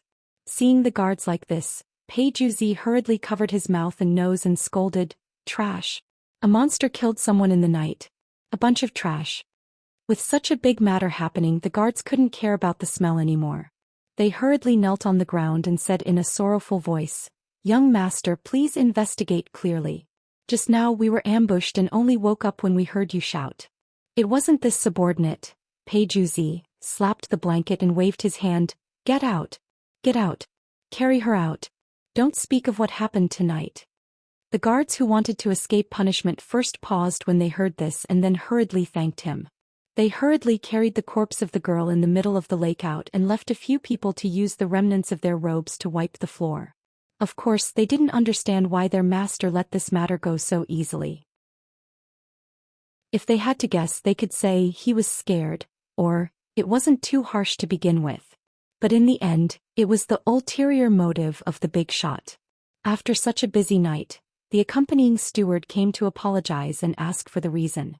However, the large ghost disguised as Pei Juzi only said that he didn't know anything and went to negotiate with the guild hall on his own. The girl in the middle of the lake was not an ordinary prostitute. But her identity was not worth mentioning compared to the frightened master Pei Juzi. The guild was indeed sad for her, but they had to suppress it and promise to keep their mouths shut. At the guild, what ghost? It was just that he had gone overboard and someone had died. 3 or 4 girls died like this every year in the guild. When the sun was about to rise, this matter was finally over. The steward originally wanted to cancel the Baohua gathering at night so that his master could have a good rest. But there was news yesterday afternoon that Ling Kongzi, the head disciple of the Langia cave, was also in the city of Wei and wanted to attend the gathering. How could it be postponed? Even the emperor might not give face to such an immortal figure. When he asked his master, he found that his master was in a good mood. Usually he liked women but did not like good food, so he ate very little for every meal. Madame had been worried about him since he was a child. But after the scare last night, his appetite was greatly increased. He tasted all the pastries he brought from Jinghua and ordered a few more tables of dishes. After ordering, he only tasted a little of each dish and waved his hand to dismiss the servants. After eating 100 dishes in a row, the quantity was also astonishing. The steward was happy to see this, so he gave the unused dishes to the servants, guards and even the servants in the restaurant. But maybe because it hadn't rained for a long time, the vegetables and fruits were not growing well. When they ate the leftovers, they found it tasteless. It tasted like wax. Chapter 72. Just like that, the morning passed. At noon, the steward delivered the name list for the evening meeting. But he found that his master was only standing in the courtyard, looking towards the northwest. It was not appropriate to say that he was looking. His eyes were darting around. The old steward was so shocked that he stopped and felt a pain in his heart. It was as if he had been bewitched. But when he took a closer look, he saw that his master was fine. He was only rubbing his hands as if he was afraid that his hands would wrinkle. He handed over the name list and asked, but he did not read it. He only glanced at it and said, "Good, good, very good. Go." This was not Grandmaster Peijuezi's usual bearing as a prominent member of the capital. But the old steward thought that his master knew that Fairy Ling Kong was coming and lost his composure because he was too anxious. So he held the name list and slowly left. Only the Peijuezi in human skin was left. He suddenly raised his head to look at a thin line of clouds in the sky and laughed strangely. At this time, Li Yunxin was changing into a Taoist robe. He did not like luxurious clothes, but he would not force himself to wear coarse clothes. The textile technology in this era was not very advanced. Even the cotton cloth that people bought from the shops was slightly coarse, not to mention coarse linen. But he was the Taoist apprentice of Hun Yuanzi, one of the 5 painters of artistic conception in the city of Wei, so he could not wear a brocade robe. Lao Dao wanted to broaden his horizons and see the world. Li Yunxin wanted to go for the fisherman fishing old man painting. For cultivators, reading pictures was a clean shortcut. As a transcendent painter, Li Yunxin was actually similar to those alchemists, a provider. But the problem was that he could not make something that could help him pass the delusion tribulation. He had not passed the tribulation himself. He had experienced many extreme emotions in his past life. But after thinking about it, it did not include this kind of experience, peace and tranquility without any desires. As for these paintings, they were also divided into different levels. When an ordinary mortal learned how to paint and created a painting, no matter how much emotion they put into it, it would still be an ordinary painting in the end. Because he didn't cultivate spiritual energy. However, the painters obtained all kinds of superficial cultivation techniques left behind in the world and cultivated spiritual energy. Their paintings were no longer ordinary paintings. They could imbue their feelings into the painting with their spiritual energy. If a painter at the peak of the artistic conception realm happens to have a stroke of good fortune, giving birth to a strong feeling, and also happens to be at the peak of his spirit, qi and spirit, then he can produce a famous painting scroll. That is, a famous painting scroll. A famous scroll was the highest achievement a painter at the pinnacle of conception or even below could achieve. Below the famous scrolls, there were also masterpieces, as well as those that couldn't even be considered masterpieces, and could only be sold for a few cents of silver to hang in the homes of ordinary people. If the painter broke through the concept and reached the emptiness realm, if a painter at the peak of the emptiness realm happened to be blessed with a strong sense of enlightenment, and if his spirit, energy and spirit were all at their peak, then he would be able to create a precious painting scroll. Precious painting scroll. The fisherman fishing old man painting was a rare scroll. This was the highest achievement a painter in the mortal world could achieve. Most of the painters in the mortal world didn't know what happened 2,000 years ago. They didn't even know that the art saint existed. Therefore, even though they knew that there was such a thing as a treasure scroll in the world, they only thought, perhaps a powerful ancient being was blessed by the heavens and created a treasure scroll. But in reality, a painter at the peak of the transcendent realm could create a treasure scroll. In the past, the Taoist painting masters could create Ling Tu, after they broke through the transcendent realm and entered the true state. As for the spirit map, even for the ancient Taoist priests, this was already their limit. Ling Tu were extremely rare in the world. Cultivators would occasionally mention their names, but there would be no more than 3 of them. Even the Taoist painting masters of the grotto heaven had to carefully store these things, let alone the mortals. Although they didn't know about Ling Tu, almost all painters in the world knew about something even higher than Ling Tu. The 8 Treasures Ancient Scroll. What all the painters in the world knew was that a certain shockingly talented expert had created 8 works of art. Each of them far surpassed the treasured scroll and could no longer be classified as a grade. therefore the 8 works were collectively known as the 8 Treasures Ancient Scroll. As for the other cultivators who knew of the painting saint's existence, they knew that the Octave Treasures Ancient Scroll was created by the painting saint. However, no one knew if the 8 Treasures Ancient Scroll had been lost or had been taken away by the 2 saints. The only thing they knew was that the first scroll of the 8 Treasures Ancient Scroll was called Misty Nun de Kai Di Mao. When Li Yunxin heard this name from her parents for the first time, she was dumbfounded. So he asked his parents to write the words down. It really was just a few words. He asked his parents what the name meant and what the painting was about. But his parents said that they had never seen the 8 Treasures Ancient Scroll and couldn't understand the meaning of the art saint. But by then, Li Yunxin thought it was right that they couldn't understand it. As for the deeper meaning, he still had to think about it.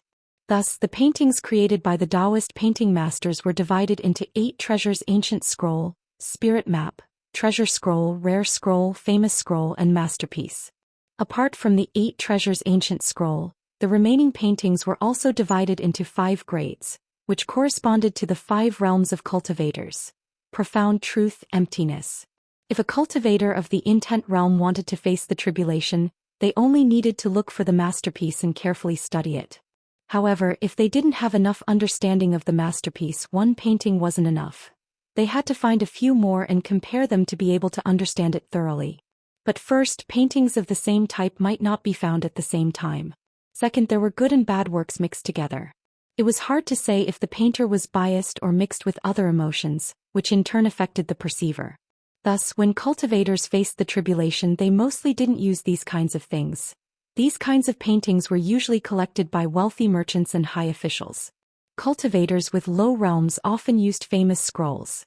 Emptiness realm cultivators slowly considered the problem of facing the tribulation, so they collected these kinds of paintings.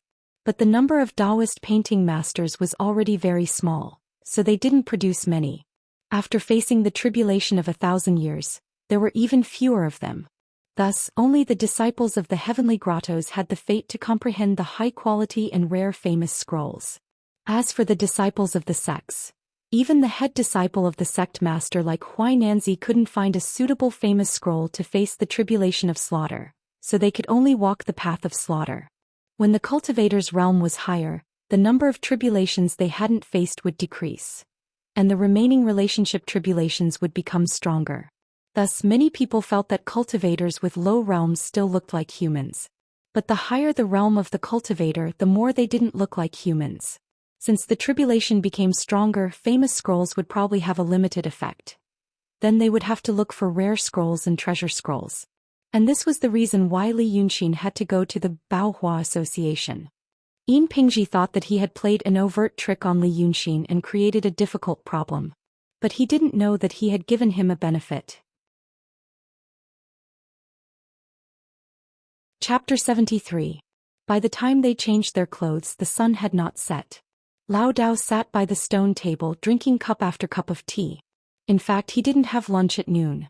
He had been drinking tea since morning. In the words of the old Taoist, this Baohua gathering was a grand gathering that has never been seen in the city of Wei.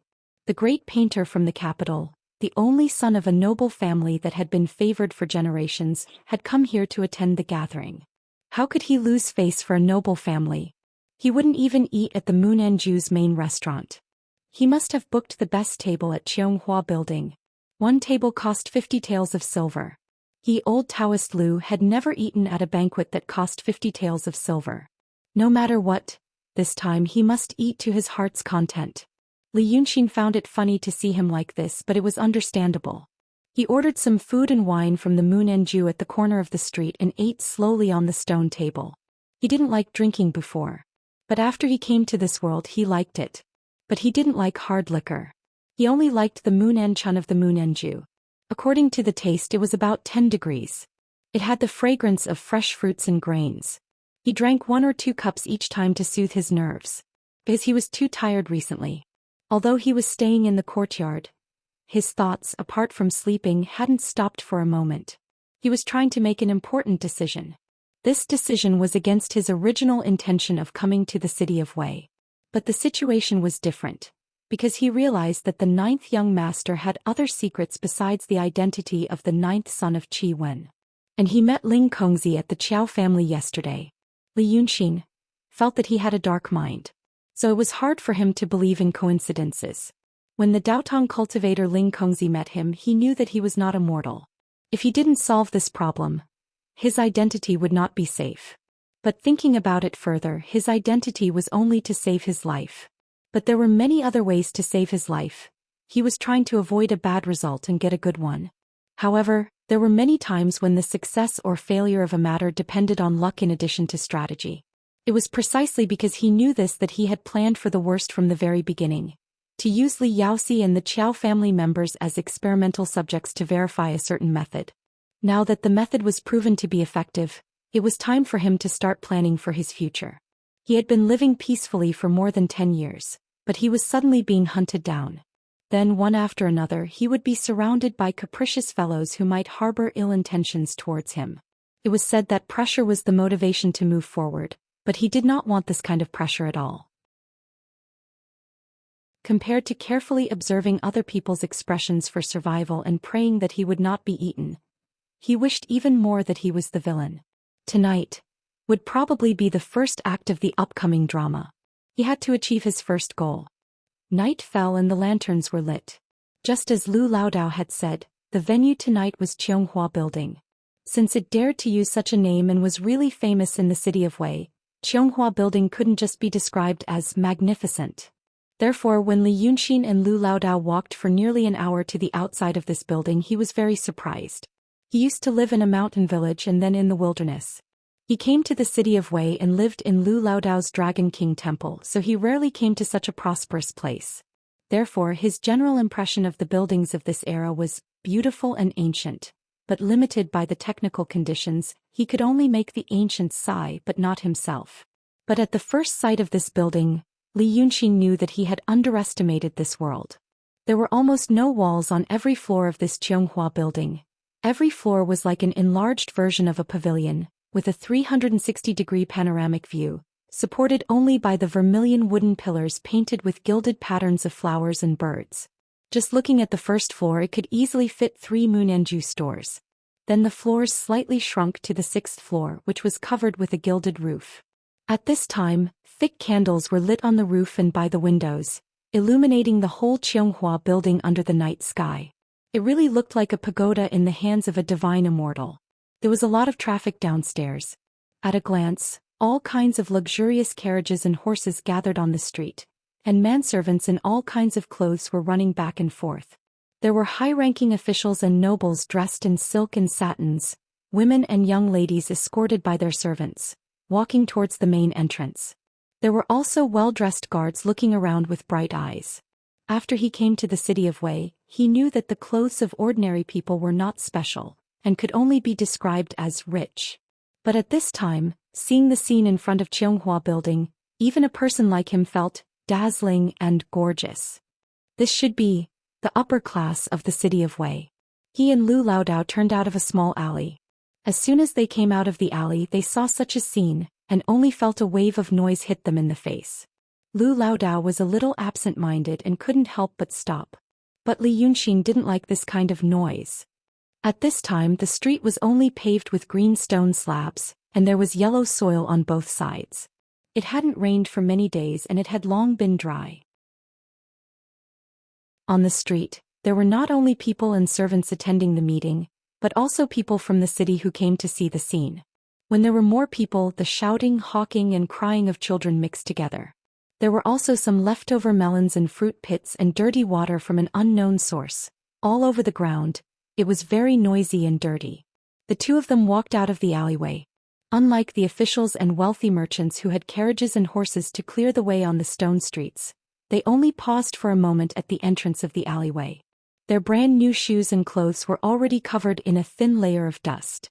He sighed and pulled the corner of Lao Dao's clothes. He wanted to walk out from the crowd, cross the street and enter Qianxia building. But after a while Lao Dao didn't move. "What's wrong?" he asked. Lu Laodao looked at his Taoist robe and then at Qianxia building and the people in fancy clothes and horses in front of the building. His previous energetic expression was gone, and now he seemed to be a little timid. He raised his hand as if he wanted to wipe his forehead with his sleeve, but looked at the people on both sides and put it down. Brother Exen. Lu Laodao hesitated for a while and then said, "How about? I don't go." Seeing him like this, Li Yunxin didn't say anything. He looked at Lu Laodao and stayed silent for a short while. Of course it was only for a short while. Because of the appearance of this Laodao and the scene today, it overlapped with a certain scene and a certain person in his memory. Although it was only for a very short moment. Seeing that he didn't say anything, Laodao thought that he was angry with him and hurriedly said, "Alas. Brother Exen Laodao. I am actually, alas." But before he could finish his words, Li Yunxin suddenly smiled. Seeing his smile, Lu Laodao didn't know why he felt that it was not right. He had seen Li Yunxin smile before, but most of them were disdainful, mysterious, cruel, and absent-minded. But at this moment this smile Lu Laodao felt. In this dark and noisy alley, the smile on his face was indeed very warm. Then he heard Li Yunxin say, "It's nothing. I'm here." He didn't know whether it was because it was too noisy or because he was too nervous. Lu Laodao also thought that he saw Brother Xian's lips move slightly and quickly after saying this, and then he spit out a word. His eyes seemed to see through him in a moment, looking at other places or people. That word seemed to be, "Grandpa." Chapter 74. But at least Li Yunxin's smile made him feel at ease. In the 50 or 60 years of Lu Laodao's life, very few people showed him such a smile and said such words to him. Today he looked at the young man he picked up from the roadside and suddenly realized, he was no longer alone. He was no longer the one who took care of the Dragon King temple, walked the streets and watched people's faces, was happy for a few days after he sold a few paintings, went to bed early at night, and woke up the next morning in a daze in the vestibule. If he was no longer alone, then the other person didn't care about how he looked in other people's eyes. What did he care about? It had been so many years. The fear that Lu Laodao felt when he saw the luxurious and prosperous scene in front of the building suddenly disappeared. He laughed mischievously. "Okay, I have you, Brother Exen. Go." Li Yunxin said with a smile, "You've been hungry all day." The two of them squeezed out of the crowd and joined the bustling scene in front of the building. But after walking 2 or 3 steps to the side of the street, Lu Laodao suddenly stopped again. Li Yunxin thought that he still felt ashamed and frowned slightly. He felt that he had to spend a few minutes to carry out a psychological intervention on him. This was a piece of cake for him. Especially for someone like Lu Laodao who trusted him. It was not impossible for a professional, especially a professional among professionals like him, to use a few minutes to build a temporary and solid psychological defense for a person who was originally not wary of him in a relatively short period of time. But he had never thought of doing this before. He felt that he probably preferred the original old man. It was very interesting. But just as he was about to speak, the old man had already turned to the right and said in a clear voice, "Fellow Taoist, sure. See you here. How have you been?" Li Yunxin looked to the right and raised his eyebrows. Lu Laodao's voice and tone were only used when speaking to believers who came to offer incense in the hall. His pronunciation was perfect and there was a hint of clarity in his deep voice. It was rare for someone of his age. However, in these 3 sentences, there was an imperceptible tremor and rise at the end of each sentence. "I'm very excited right now." But he was excited because of some strong positive emotion. When Li Yunxin saw fellow Taoist Sure again, he faintly smiled in his heart. Sunset glow was the most beautiful. Fellow Taoist Sure is a woman. He was about 40 or 50 years old. When the women in this world reached the age of 40 or 50, most of them looked like the 60 or 70 years old women in his world. However, this fellow Taoist Sure actually seemed a little. Her charm was still there. It was probably because even though it was an unorthodox cultivation method, it was more or less effective. She was also wearing a green Taoist robe and had her hair combed into a bun. There were wrinkles on his face, but they were not unpleasant. His skin was smooth and he looked a bit like a treasure. At first glance he looked like a Taoist with some cultivation. Standing together with Lu Laodao, people in the secular world would really feel that he was refined and had the demeanor of an expert cultivator. When this fellow Taoist Sure saw the old man, she was slightly stunned at first, and then her eyes narrowed happily. She returned the greeting, "Lu Laodao, nice to meet you too." The tone and voice of these two sentences made Li Yunxin have a good impression of her. Although the woman was old, she seemed to be a cheerful and lively person. In this world at her age this was very rare. Lao Dao hurriedly said, Good. Fellow Taoist sure is also coming to the Baohua gathering? That's right. That fellow Taoist sure was still smiling with her eyes narrowed. I thought such a grand gathering had nothing to do with us small temples. Who knew that they really sent an invitation? The person who sent the invitation said that it was the intention of the first disciple of the Langya cave, Taoist Ling Kongzi. Last night I received the invitation and set off immediately. I hurried over and only just arrived now. Lu Lao Dao blinked. A fellow Taoist sure said, it said that Taoist Ling Kongzi has something to say at the gathering. The invitation was very polite, saying that he wants the cultivators near the city of Wei to work together. In fact, I think he probably wants to send us some things to do. People like us can't be considered cultivators. It's that expert who is being too polite. Lao Dao responded twice and was silent for a short while. Li Yunxin knew that this was the old man's awkward silence. He smiled slightly and went forward to greet Taoist Shi, saying, Greetings, senior. The woman had been looking at Li Yunxin before. Now that she heard him speak, she smiled even more happily. Lao Dao, is this your disciple? He's so handsome. Lao Dao hurriedly said, Oh, I'm Yunxinzi. Li Yunxin knew that Lao Dao was embarrassed and said with a smile, He's my master's new disciple. Greetings, senior. Lao Dao gave him a grateful look. If Li Yunxin didn't say it, he really didn't know whether he should say, This is my disciple. At this time he hurriedly introduced, Disciple, this is the temple attendant of the mountain god temple in Daegu Mountain, 20 miles away from the city of Wei, Taoist Shirquizi. She's my old friend. Li Yunxin bowed again and Shirquizi bowed back. Lu Lao Dao stepped aside and the two walked side by side into the Qianghua building. The old man seemed a little uncomfortable at this time, and Li Yunxin also laughed in his heart because of this little episode. He never thought that Lu Lao Dao had such a relationship.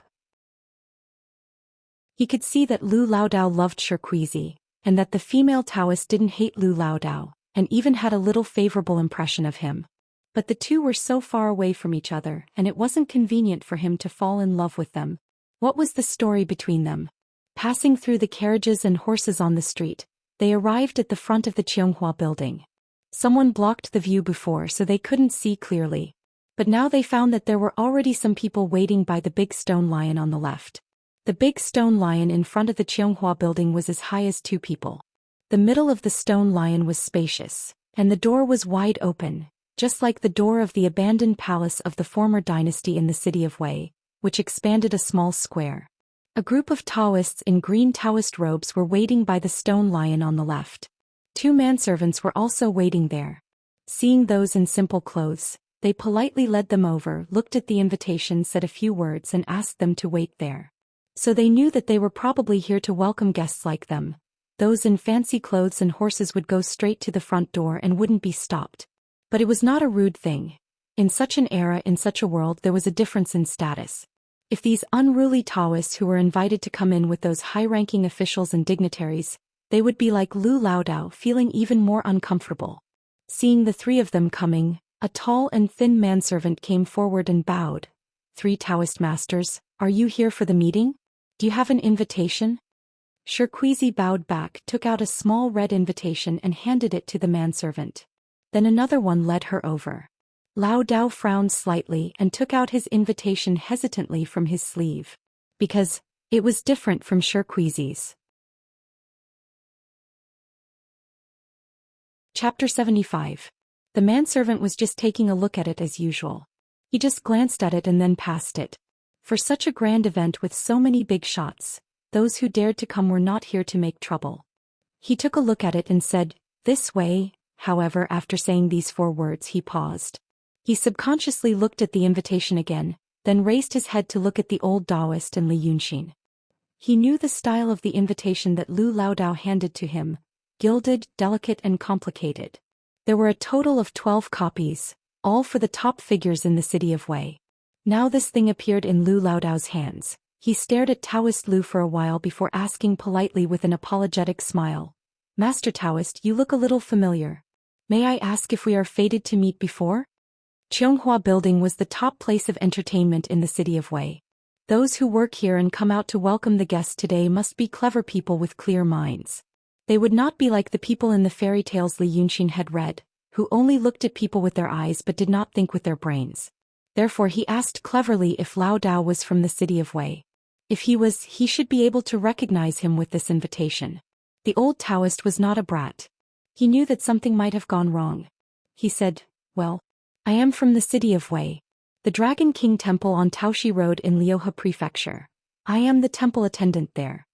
The manservant thought for a while and smiled. "Master Tao, please wait a moment. Something might have gone wrong.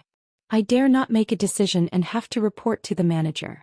There is a chair here, would you like to take a rest?" There were tables and chairs in the reception area for the two manservants to record the guests. They gave them to the manservants. Lao Dao saw that he was polite and hurried to say, it's okay. You can go now." The manservant gave way again and excused himself. He held the invitation and trotted into the building. Originally, no one would have noticed this place until such a small interlude happened. Shirkuizi walked into the crowd and greeted a few people. When she turned to look at Lu Laodao, she found that the master and disciple were stopped. Those who were waiting here were all familiar with each other. Since there were cultivators in this world, the Tao must be flourishing. Rogue Taoists did not have the heavenly heart technique to practice, but they did have many ways to strengthen their bodies and meditate to refine their qi. This was also a world where demons and mythological beasts did exist. Therefore there were many Taoist temples and temples near the city of Wei. Cultivators knew each other's sects, and these rogue Taoists at least knew each other. A few people saw that Shirkuizi came with Lao Dao, so they asked about Lao Dao's identity. Seeing that he was stopped, they couldn't help but start discussing. There were about 20 to 30 people waiting on this side.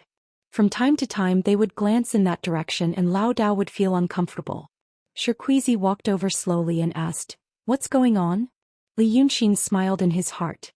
This Taoist nun really liked Lao Dao. She wanted to come and talk to him so that he would not be too embarrassed. The old Taoist told her the reason. When Shirkuizi heard him say this, she let out a soft sound. "There's such a thing. Maybe it's a mistake." Hearing the invitation from Lao Dao, she knew that it was for a distinguished guest. She and Lu Laodao had known each other for a long time, so she knew that he would not be that kind of distinguished guest. But she was worried that Lao Dao would feel uncomfortable, so she smiled and turned to Li Yunxin saying, "You should know that your teacher is actually very capable." Lu Laodao was embarrassed.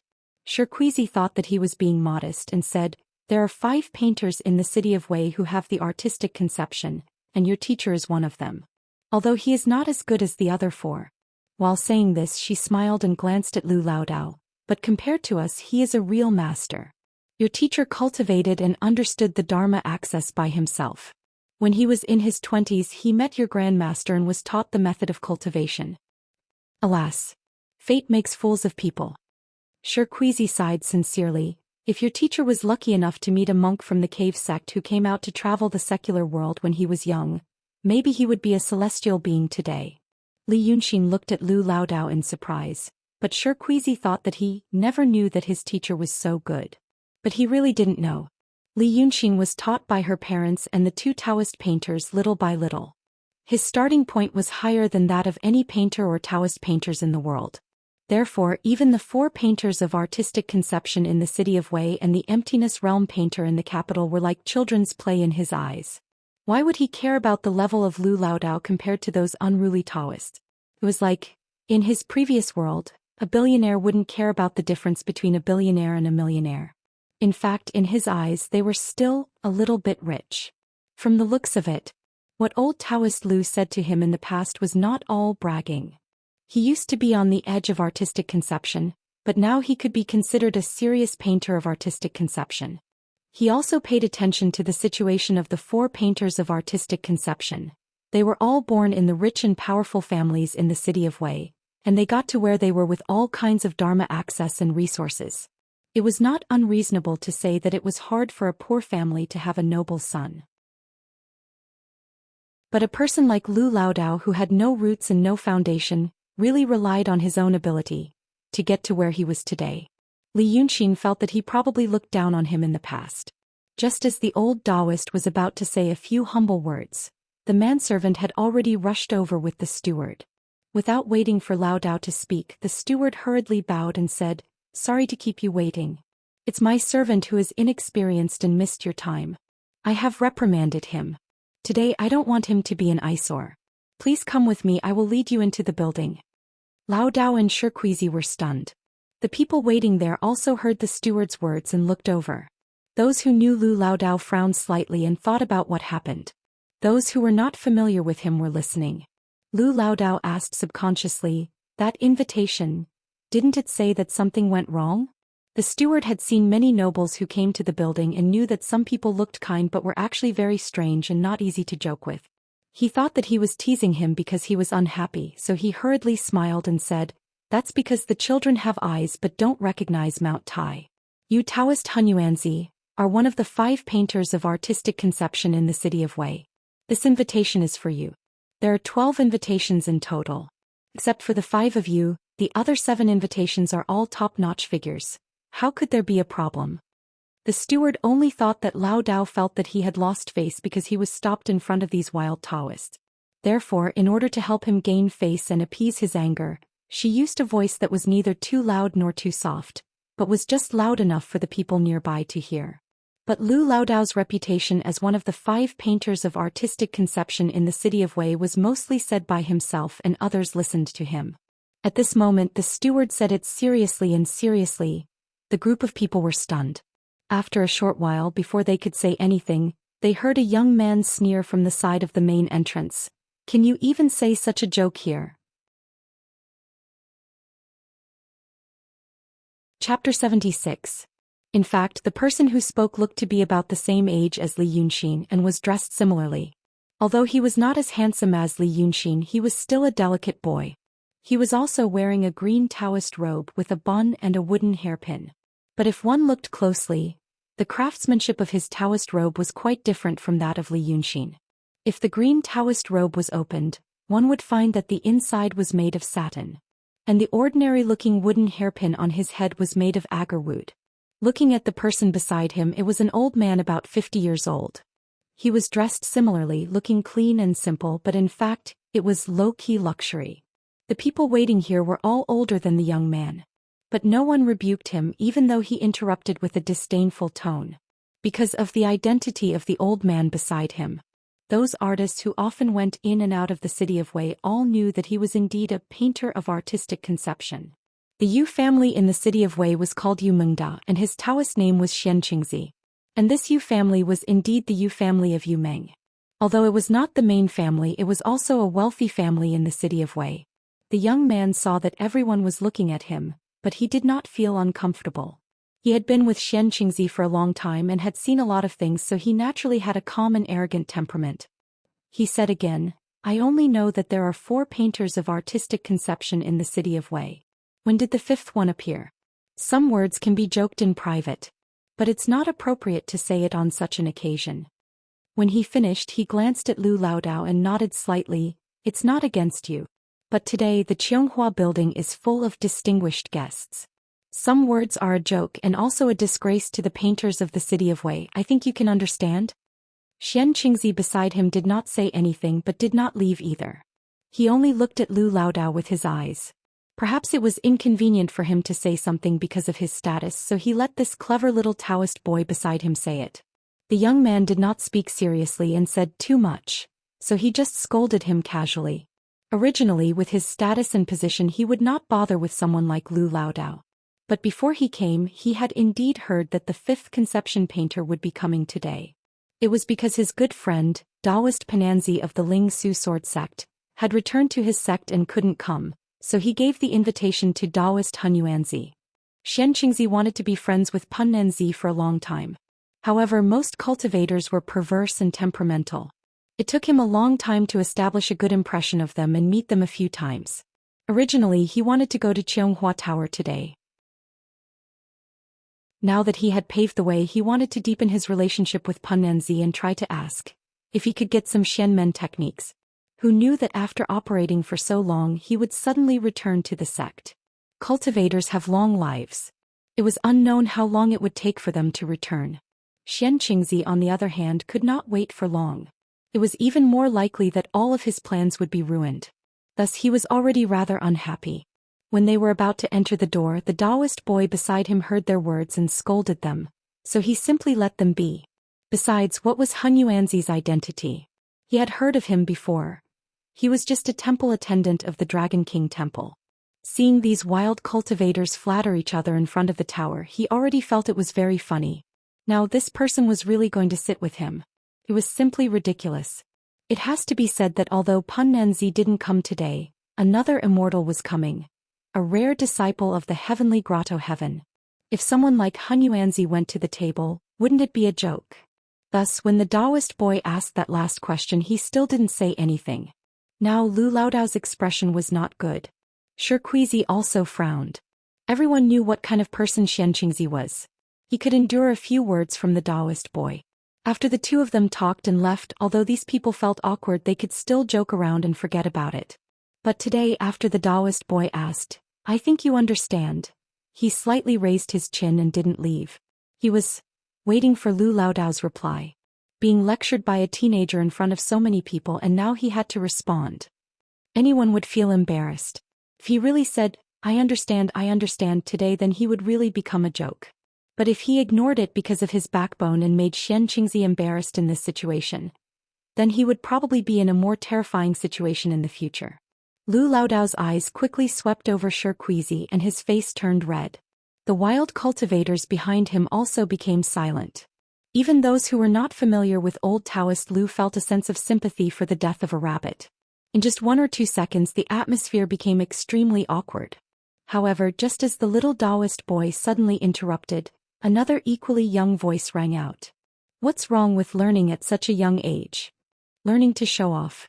Everyone was stunned at first and then looked at the disciple Yun Xinzi beside Lu Laodao, who stood up for his master with a "Are you crazy?" look. But they didn't know where this handsome little Taoist boy came from. In the eyes of so many people facing Xianxingzi's suddenly gloomy face, he was still calm and composed, and even, they didn't know if it was an illusion, there was even a relaxed and happy smile on his lips. The Taoist boy beside Xianxingzi was stunned at first, and then he gasped and said in an incredulous voice, "Are you talking to me? How dare you?" Li Yunxin sighed. "I say, why are you so troublesome? Here, look, which one of them isn't your elder? A group of seniors are talking here and you just had to interrupt. If no one paid attention to you when you interrupted, you should just leave quickly. Why do you have to stand here and wait for someone to answer? There are so many people coming and going and they all see you, a child, rolling around here without any discipline from an adult. You said you're afraid of making a fool of yourself today. Do you think this is considered a joke? Everyone knows that the little Taoist boy beside the great painter Xianxingzi of the city of Wei has no manners, no respect for his elders, and is suffering from chunibu in broad daylight. I simply can't bear to look at it." Li Yunxin spoke with great emotion, and at the end he gave an expression of, "can't bear to look at it." The little Taoist boy was dumbfounded by his words. He was at a loss for words, but more than that he was astonished. This person dared to talk to him like this. He gritted his teeth and a burst of anger came out of his nostrils. When he was about to retort, he saw Li Yunxin nodding to Xianxingzi. "I'll help you to discipline him. I think you can understand." It was just as he had expected. Xianxingzi looked at him without saying a word. Then the gloomy look on his face suddenly disappeared and he nodded slightly to the steward. "Take good care of this Taoist Han Yuanzi. Don't neglect him. After all, he's a distinguished guest." Then he nodded to Lu Laodao. "Fellow Taoist, see you upstairs." After that he flung his sleeves and strode into the door. The little Taoist boy didn't say anything. He glared at Li Yunxin and quickly followed. A person of Xianxingzi's status. Of course he wouldn't argue with an ignorant kid here in public. Because he didn't expect that someone would dare to not give him face here. Seeing that they had left, Lu Laodao hurriedly pulled Li Yunxin to the side and whispered, "Brother Exen, why?" He knew that Li Yunxin had a clever heart. He also knew that Li Yunxin initially planned to live in seclusion in the city of Wei, and didn't want to cause too much trouble. But today he angered Xianxingzi on such an occasion. Lu Laodao wasn't worried that Brother Exin had no way to solve the problem, but he was afraid that the other party caused this trouble just for him. The people behind him saw that Laodao pulled the little Taoist boy to the side and whispered to him, and thought that it was to teach him a lesson. It was a moment of sharp-tongued venting. But everyone saw Xianxia's performance. He was definitely going to embarrass Lu Laodao upstairs. But Li Yunxin just smiled slightly. Don't panic. I'm playing a big game of chess. He just came over to ask for a beating. Besides, no one will step on me when I go upstairs. How can I happily show off? Asterisk asterisk asterisk. Author's note. If any of you think, how would the ancients understand the meaning of the word show off? Author, you're not following the script to show off. Then don't be anxious. The setting here is clear. As for why it is clear, it's not a forced setting. There are explanations. Chapter 77. Seeing Li Yunxin's expression, Lu Laodao realized that his brother Exin was plotting something again. He didn't have any ambition. He just followed Li Yunxin and got involved in a lot of troubles. But even until today he didn't feel regret. Instead he felt, well, it seemed to be good. Compared to the previous days he felt much better. So he was relieved. Then Laodao, what should I do? You just need to eat and drink properly. Li Yunxin said casually, today I just showed my face. Oh, are those temple attendants around the city of Wei? How's the incense there? Laodao didn't know why his brother Exin cared about this. But he knew he couldn't keep up with his imagination, so he said, in fact, the incense is better than our temples, better than ours now. The people in the city of Wei are more knowledgeable. Their minds are more flexible and not sincere. But when we go to the villages outside, the folk customs are much simpler and the people are much more pious. Moreover, there's only one temple in dozens of miles. Although there are not as many people as in the city of Wei, there are fewer temples. So in this way, it's better than ours. That's not bad. Li Yunxin thought for a while. I've seen a few temples in the city. They're all clay sculptures. Many of the clay sculptures are just clay sculptures without any divine position. Are those also clay sculptures in those temples? Why don't they use portraits? At this time Xianxia walked over. Hearing his question, she was slightly stunned. She thought Laodao was teaching Li Yunxin a lesson. She had a good impression of this little Taoist boy. She felt that, although he got into trouble, he was really good to his master. So she wanted to speak up for him. But she found out that they were talking about this matter. But it didn't sound like a conversation between a master and a disciple.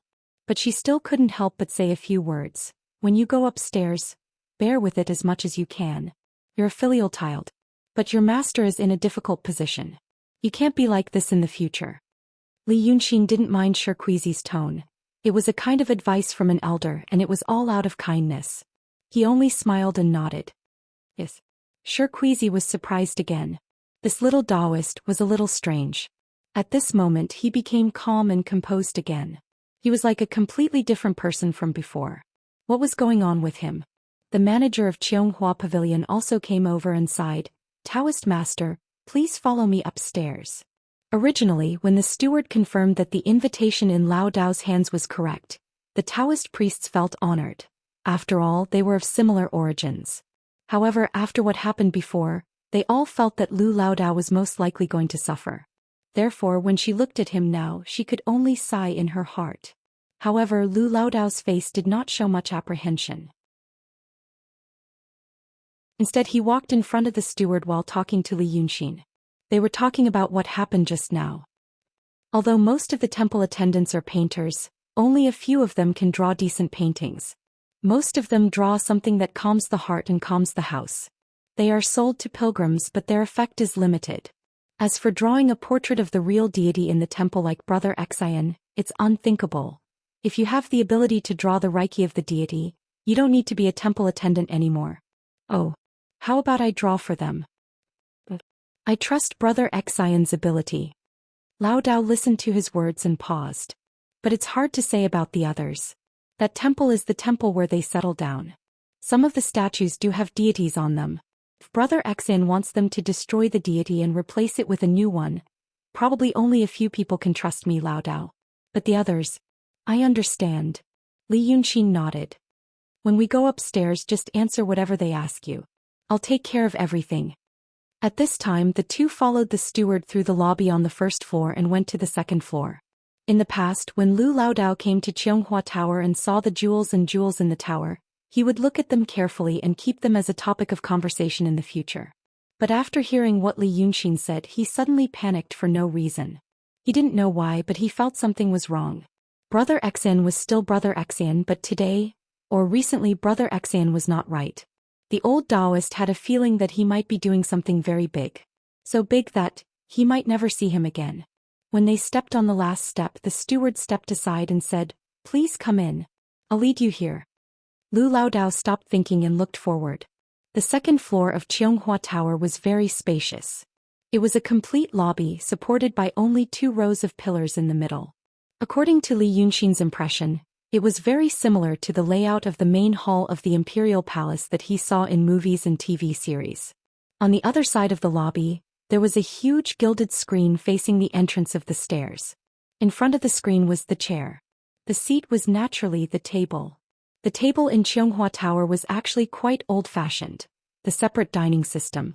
In fact, this was also a more formal banquet system in the Daqing state.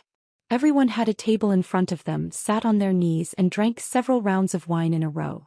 Seeing this scene, Lu Laodao showed a bitter face.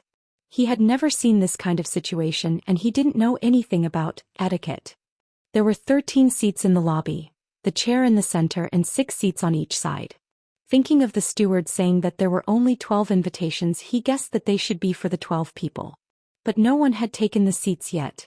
There were 30 to 40 people in the lobby. They were chatting casually in 2s and 3s as if they were waiting for the host. This scene was familiar to Li Yunxin. If everyone had a glass of wine in their hands, he would feel that this was more like the upper-class gatherings in his world. The people in the hall only glanced at them for a while, then turned their faces away and ignored them. Li Yunxin smiled. "We also ignore them." He knew that it must be the Taoist apprentice of Xuanqing who came in and said something. In fact, among these people just a few words were enough to exclude the old Taoist and himself. They were not in the same circle to begin with. Since they ignored them, he was not in a hurry. He walked to the window with Lu Laodao. Beside the window of Qianghua Tower was a fence that looked like a gazebo. There were seats and small tables. There were some cold fruits on the small tables. They were yellow, green, red, purple and purple. It was very beautiful. The two of them sat down and rested here, watching the people in the hall talk loudly. The Taoist apprentice of Xuanqing had been looking for an opportunity to meet Li Yunxin's eyes, so that he could express to him, "Just wait and see. I'll teach you a lesson later." Unfortunately, Li Yunxin had long since passed the age of arguing with a teenager. He only glanced at the layout of the lobby and then thought about his own matters. At first he thought that Yin Pingji had set up an overt plot for him. But just now, when he was outside the building, he knew that this was not something that Yin Pingji could do. Then the others would not target Lu Laodao but himself. Someone had brought him here. Through Yin Pingji he had fallen into the wrong thinking and lowered his guard. This person was very clever. As Li Yunxin thought about it, he slowly looked at the crowd.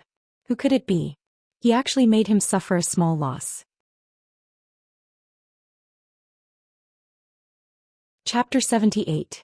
But after looking at it for a while, Li Yunxin was stunned when he accidentally met the eyes of the little Taoist boy. Just now, when they were downstairs, Shirquizi said that they received the invitation yesterday and hurried over, only arriving today. 10 kilometers was not a short distance in this era.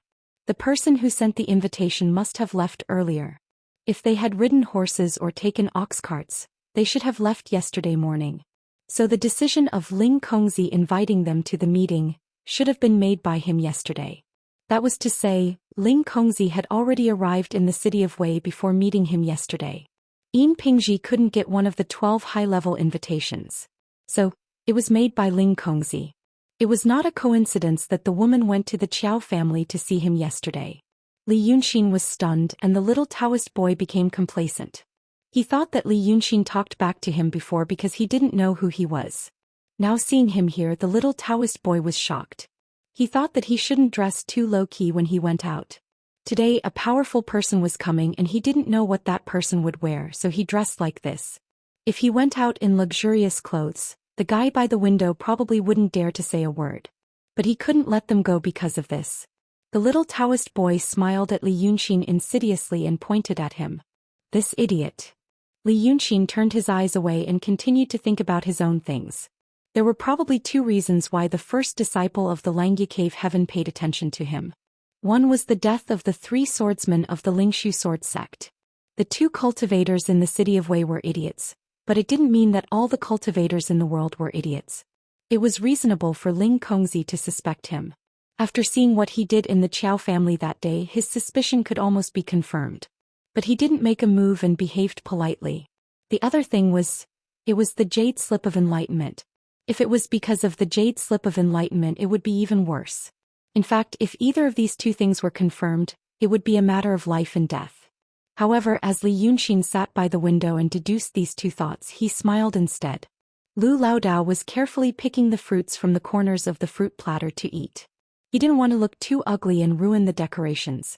At this time, when he inadvertently looked at Li Yunxin, he found that his brother Exin had a strange smile on his face. This was the second time he saw Li Yunxin's unusual smile today. But this time it wasn't a warm smile, but, after all, Lu Laodao did not have much experience. But if it was a scoundrel who mingled in the streets all year round, he would find the smile on Li Yunxin's face to be quite familiar. It was the dangerous and excited smile of a skilled gambler who was faced with an unavoidable gamble. At this time, Ling Kongzi stopped at the back street of the Jade Flower Pavilion and said to Song Yunzi, "You don't have to come today." Lao Dao of the Pill Cauldron sect of the Shangqing sect froze. "Fairy, what do you mean?" "I came here to do two things." Ling Kongzi raised his head slightly and looked at the second floor. "One of them is to investigate the deaths of the 3 swordsmen of the Ling Su sword sect. The death of 3 swordsmen in the mortal world is not a small matter. Before I came here, I met the sword sage.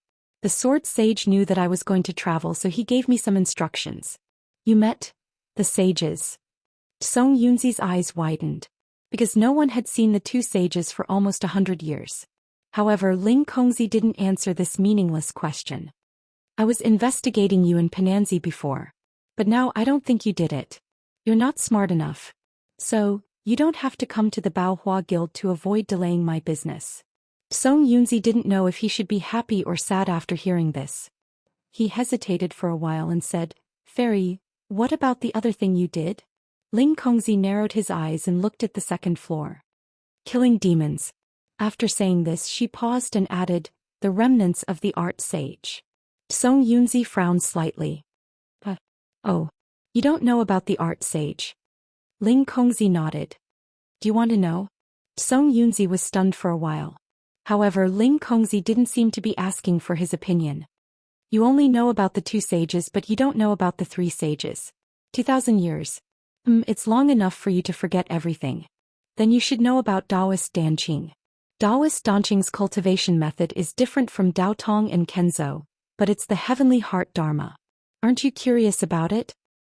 That's a well-organized, systematic and solid cultivation method, but there's no higher, transcendent cultivation method. Don't you think it's strange? Because in the past, other than Dao Tong and Kenzo, there was also the painting sect. The Grand Master of the painting sect was called the Art Sage. Unfortunately, the Art Sage became a demon and was killed by the Devas, the 2 sages and other cultivators. The remaining Taoist Danqing used to be the disciples of the Art Sage. Look at the painters in the market. Now that they worship the 2 saints, they feel that the mediocre techniques they cultivate are just leftovers left by the cultivators of the orthodoxies and sword sections. But they don't know that those are the remaining cultivation methods of the painting sect, passed down by the art sage who was killed by the 2 sages. I shouldn't be called the art sage. It's the art demon. I'm here to kill the demon. Do you understand now? Song Yunzi was dumbfounded. This was because Ling Kongzi had just poured out all these secrets of the past that were related to the 2 saints to him just like that. He didn't want to hear it at all. There must be a reason why no one knew about these things for thousands of years. But now he knew everything. Song Yunzi spaced out for a while and suddenly felt a chill. "Fairy, are you saying that the demon you want to kill this time is also at the Baohua gathering?" "Fairy, what do you want me to do by telling me all this?" "You can't do anything. Your level is too low and your brain is not smart enough," Ling Kongzi said as she walked. "Go back. I'm telling you, but I'm too annoyed to keep these things in my heart. It's better to say it out. Now you know, if I accidentally tell others I'm also a demon, I'll kill them all." After saying this, she took a few more steps and walked up to the sky, as if there was a row of invisible steps in the air. After a dozen more steps, she arrived at the second floor of Xianxia building, behind the gilded screen. She stopped and looked at the people through the gap of the screen, then at Li Yunxin. "How did you do it?" She looked for a while and suddenly tilted her head slightly. She said in a low voice, "Interesting."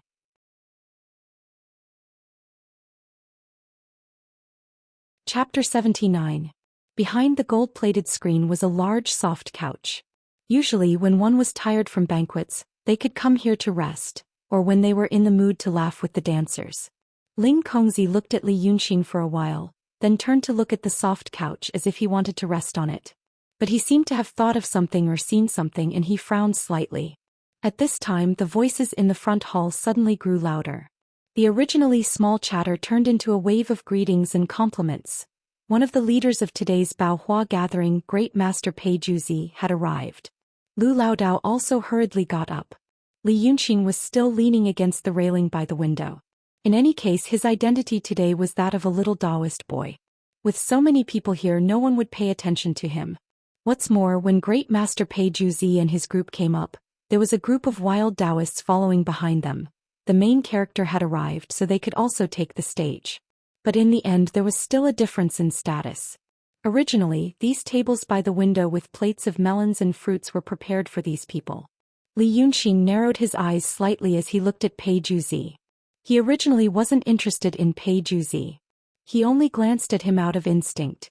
But after this glance he couldn't move his eyes away. This person, something was wrong.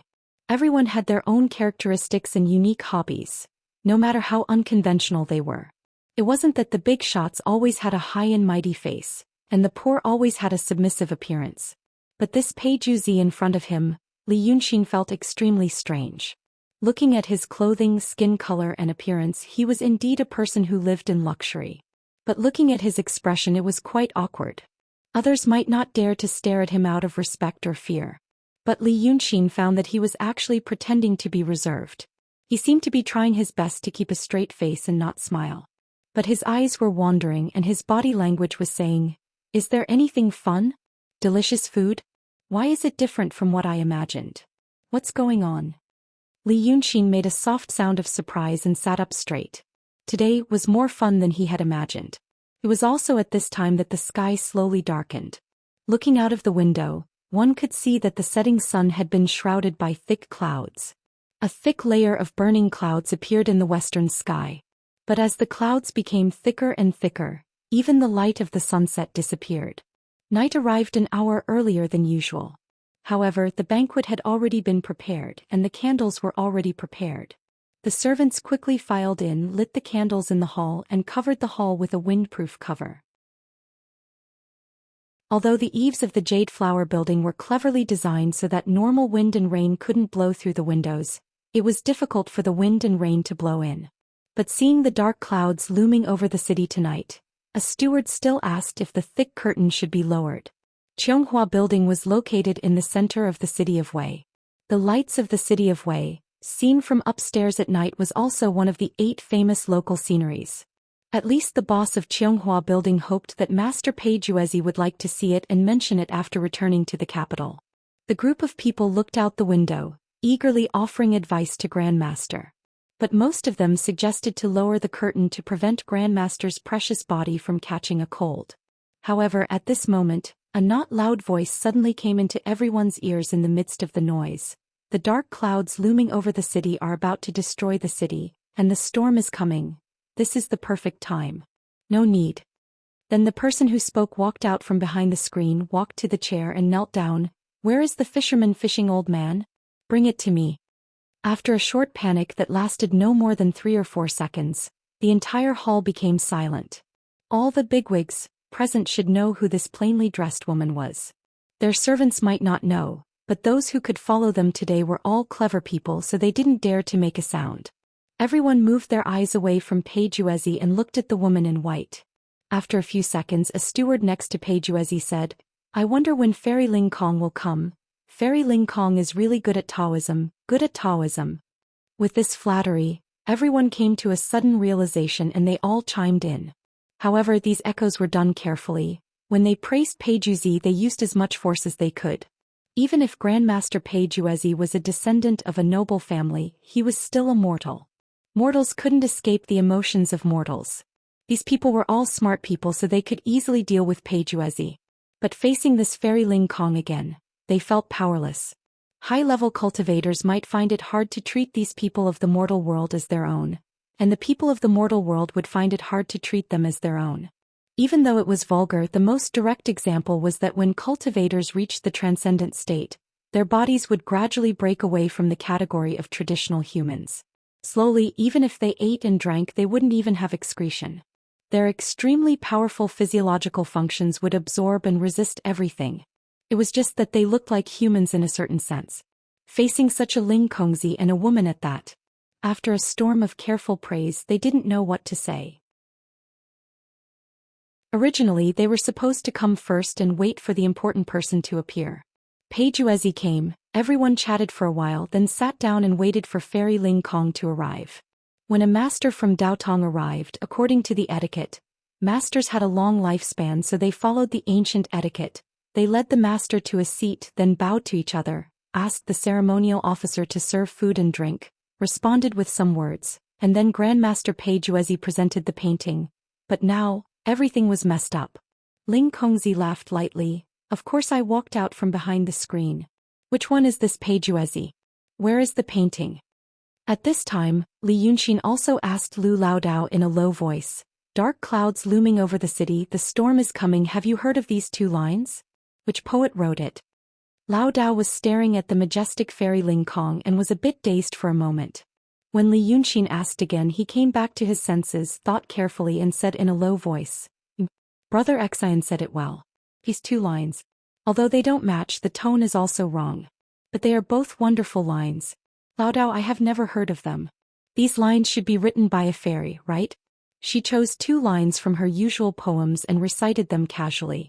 If it was written by someone else, just based on these two lines, the whole world would know. But you have never heard of these two lines? Li Yunxin nodded meaningfully.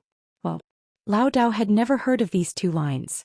Although Lu Laodao was not a scholar, since he was a painter, he was not an ignorant person. This meant that these two lines originally did not exist in this world. He knew these two lines. That person, that painting saint, should also know these two lines. It was very likely that he had said these two lines in the past. Similarly, because Lu Laodao had never heard of these two lines, it meant that these two lines were only circulated in an extremely small circle of cultivators. Otherwise, according to Lu Laodao, once these two lines were circulated in the secular world, the world would already know of these two lines. Among cultivators, there was an extremely small circle related to the painting saint. Ling Kongzi said these two lines, which meant that she was in that circle. This meant that she might know of the painting saint's secret. This meant that she might know of the Jade Scroll of Enlightenment. This meant that she might have come for the Jade Scroll of Enlightenment. This woman, he could not stay.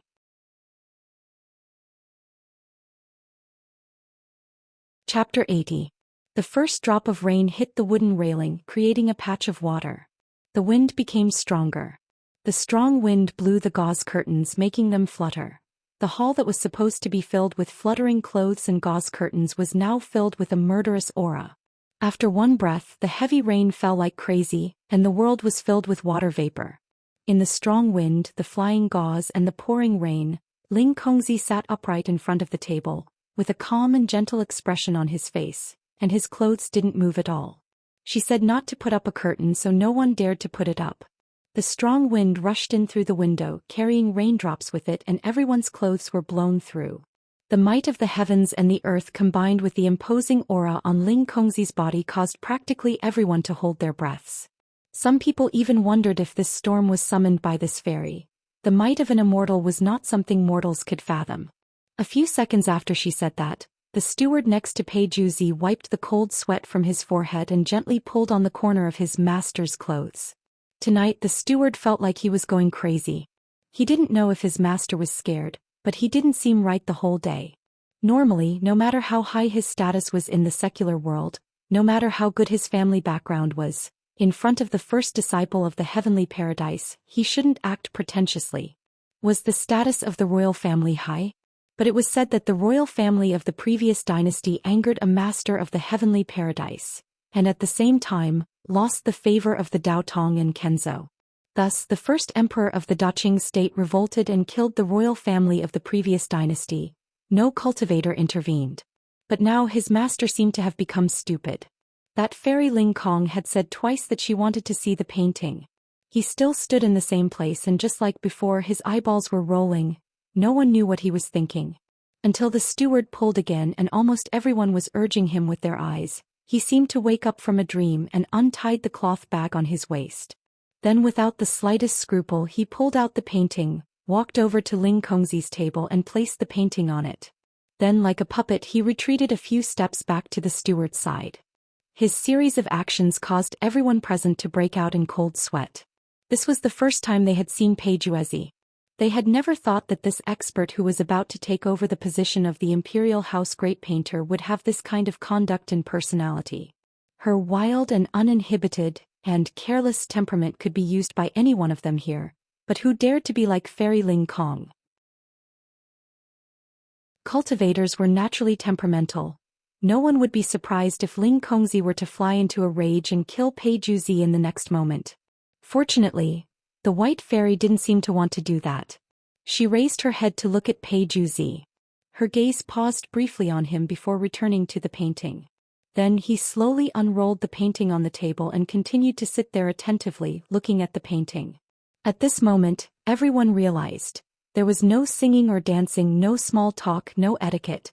The Baohua gathering had already begun. Perhaps this was how cultivators did things. This was simple and direct.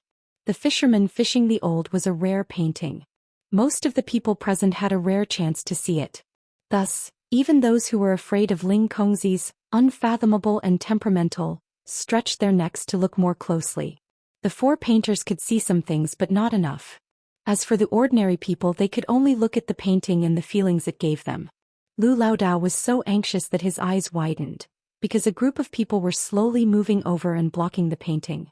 After a while there would probably be people holding the painting and letting the wild Taoists by the window take a look from afar, but how could it compare to seeing it up close? Li Yunxin smiled and patted his arm. Go over and look. You're in the 12 seats, what are you afraid of? At this time the people in front covered Ling Kongzi's figure, and the wild Taoists by the window also dared to talk in low voices. Only then did they shiver and greet each other in the howling wind and rain.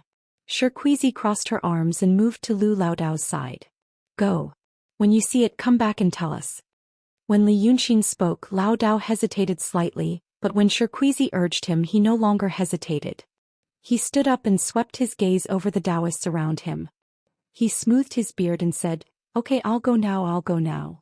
No matter why he was invited, at least at this moment he felt that he had gained face in front of his fellow Taoists. When Lu Laodao left, Li Yunxin's smile disappeared and he stared at Pei Juezi again. He had originally come for the Fisherman Fishing the Old. But when he looked he found something even more interesting. That Pei Juezi wasn't human. At first he only felt that his expression was strange. But ever since the thunder rumbled in the sky and the rain poured down, Pei Juezi's expression became dull.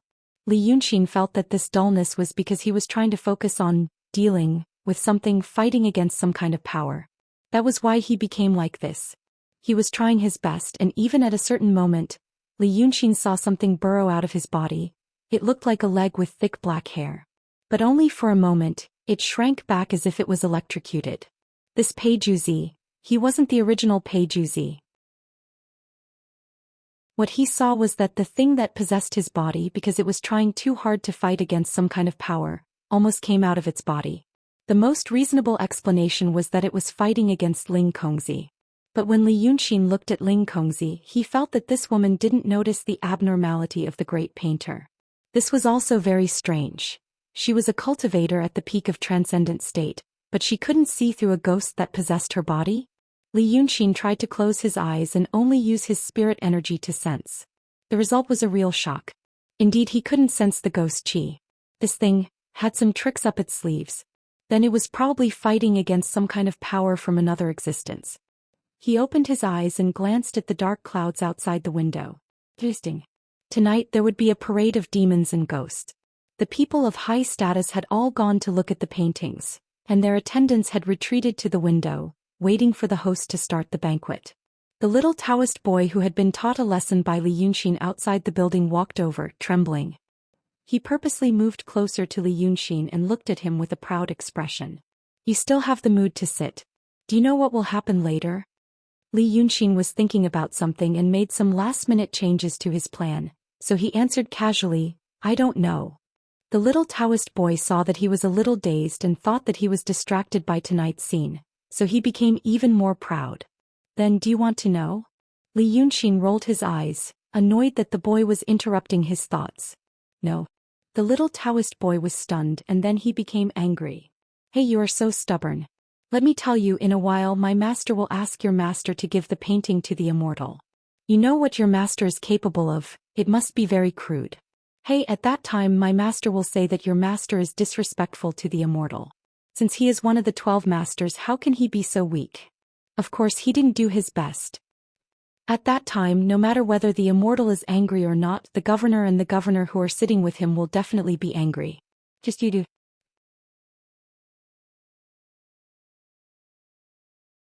Chapter 81. Li Yunxin stood up, sighed slightly and gave him a slap on the face.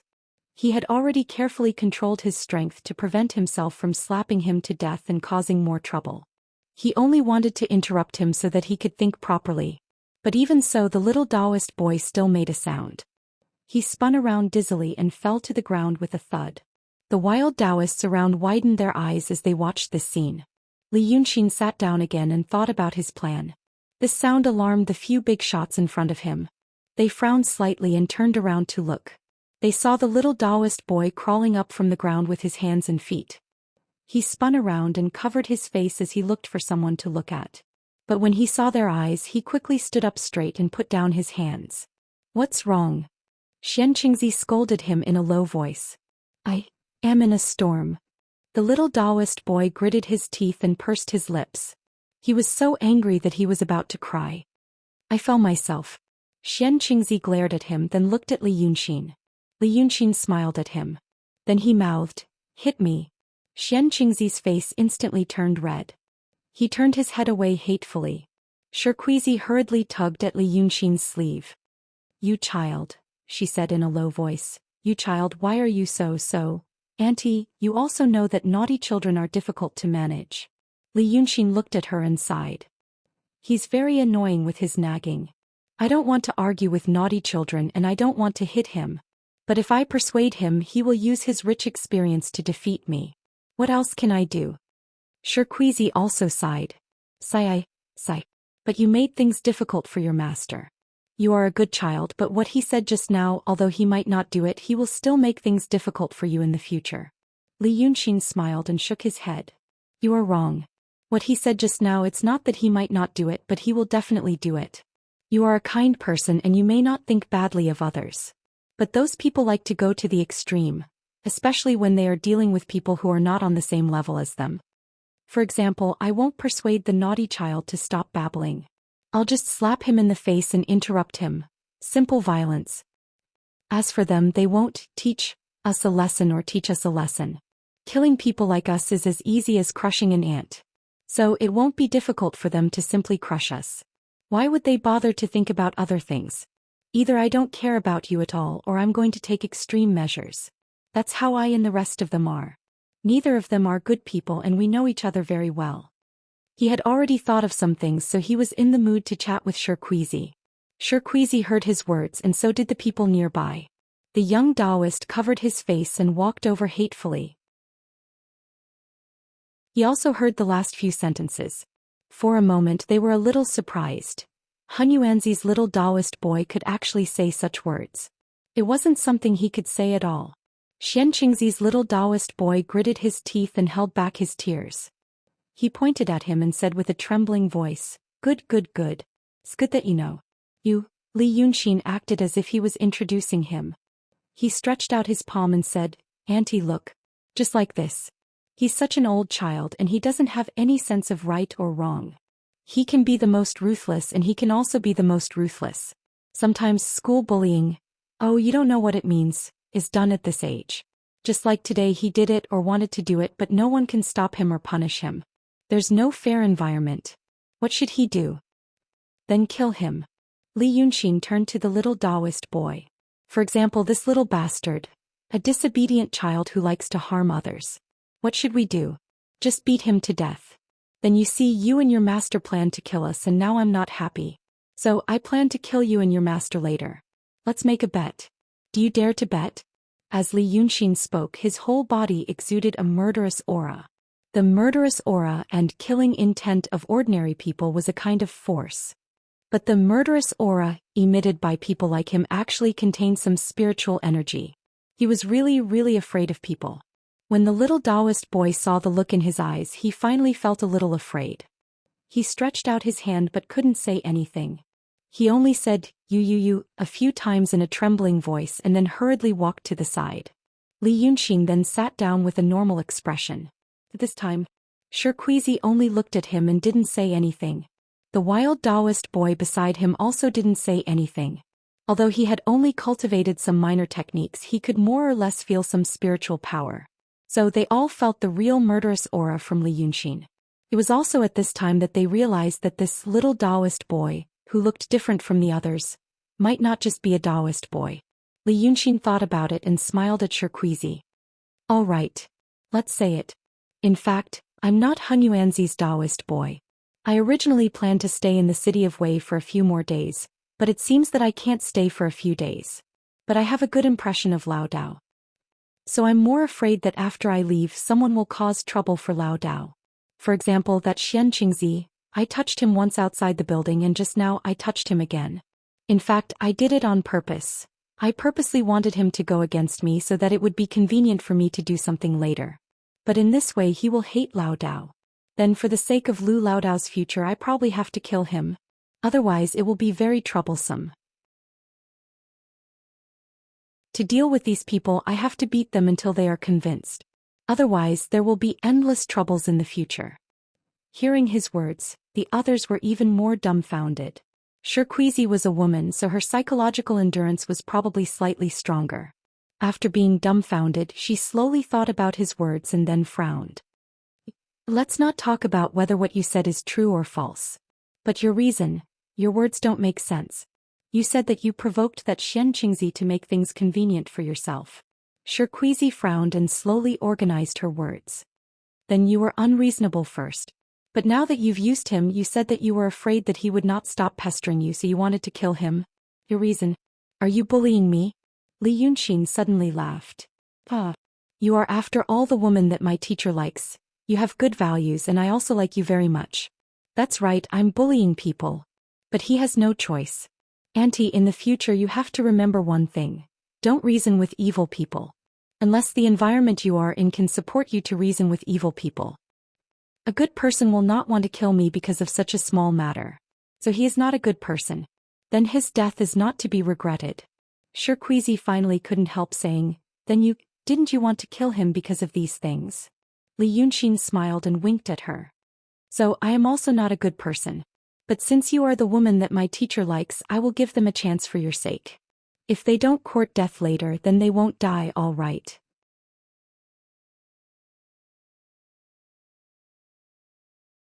Chapter 82. As he said this, he was standing by the window with the wind and rain behind him. The candlelight in Qianghua restaurant was dim.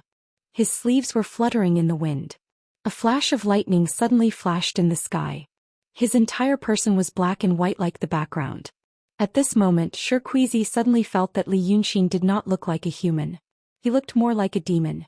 It was also because of this bolt of lightning and the words he had just said, "I'll kill you when I'm done." Xianxia suddenly felt a chill run down her spine. Sitting by the window and feeling the wind made her cold, but this cold came from her bones. Explaining these words to them now, was he going to make use of them too? He wouldn't even let a young man go. But this thought only appeared for a moment before it was interrupted by Ling Kongzi's voice. This is a treasure of the secular world. Oh, not bad. Ling Kongzi looked at the painting for a while and then sat up straight. Once she stood up, the others didn't dare to look anymore. Although they only saw a little bit and didn't understand the true meaning, they could only leave. The steward beside Pei Juezi pulled the master to sit next to Ling Kongzi, and the others took their seats. When everyone was seated, Lu Laodao found his seat. He looked a little uneasy and even reached out to wipe the sweat off his forehead. His seat was at the end, which was reasonable. However, what made him feel very uncomfortable was that he was being stared at by almost everyone. Xianxia stared at him, of course. The others also cast a few glances at him. Not to mention those wild Taoists by the window. They all had different expressions. When the master sat down, the servant walked over and served him. The little Taoist boy ran to Xianxia's side and whispered something. He looked a little hesitant. No matter how arrogant he was still a young man and was easily influenced. At this moment he was a little worried about Li Yunxin's harsh words. But when Xianxia heard this, his originally gloomy face suddenly broke into a faint smile. He glanced in the direction of Li Yunxin, then turned away from Lu Laodao and started chatting cheerfully with the prefectural magistrate sitting next to him.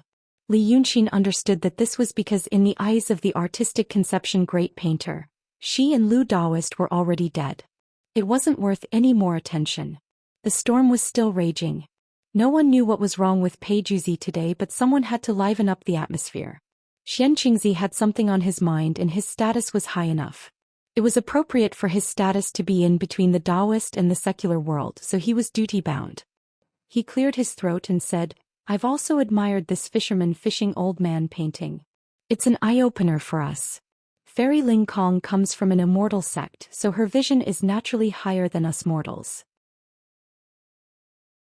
To be able to receive the word, 'not bad,' from the fairy's mouth is already a blessing of 3 lifetimes.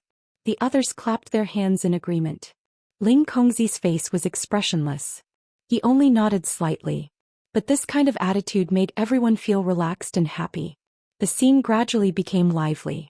Someone else suggested composing a poem to record this event, and others agreed. The officials were all scholars and naturally loved this kind of thing. They were interested and said they wanted to write. Ling Kongzi watched them play for a while and then looked at Li Yunxin. He found that he was talking to Lu Laodao about something. The expression on the old man's face changed. It was impossible to tell what he was feeling. After the officials recorded a few poems, Ling Kongzi said, "The storm is a bit strong." Everyone was staring at the fairy's expression from beginning to end. Hearing her speak again, they hurriedly said, "Yes, the storm is a bit strong. We should have a banquet and drink some wine to warm our bodies. Fairy Ling Kong is a cultivator. Do you drink wine?" "There's no need for a banquet. I don't like those." As Ling Kongzi said that, he glanced at the cultivators by the window. Then he said, "You guys are also suffering from the cold, take a rest." Saying so, he raised his hand and pressed it down. Just as everyone was about to carefully understand what Ling Kongzi meant by "take a rest," they suddenly found that the entire world had become silent. Their ears were filled with the sound of wind and rain, and their bodies were buffeted by the moist wind. After Ling Kongzi finished speaking these words, the sound of wind and rain suddenly vanished. The wind also disappeared. The storm outside was still pouring, but no matter what, it couldn't enter the hall. After a moment of surprise, the hall was filled with praises.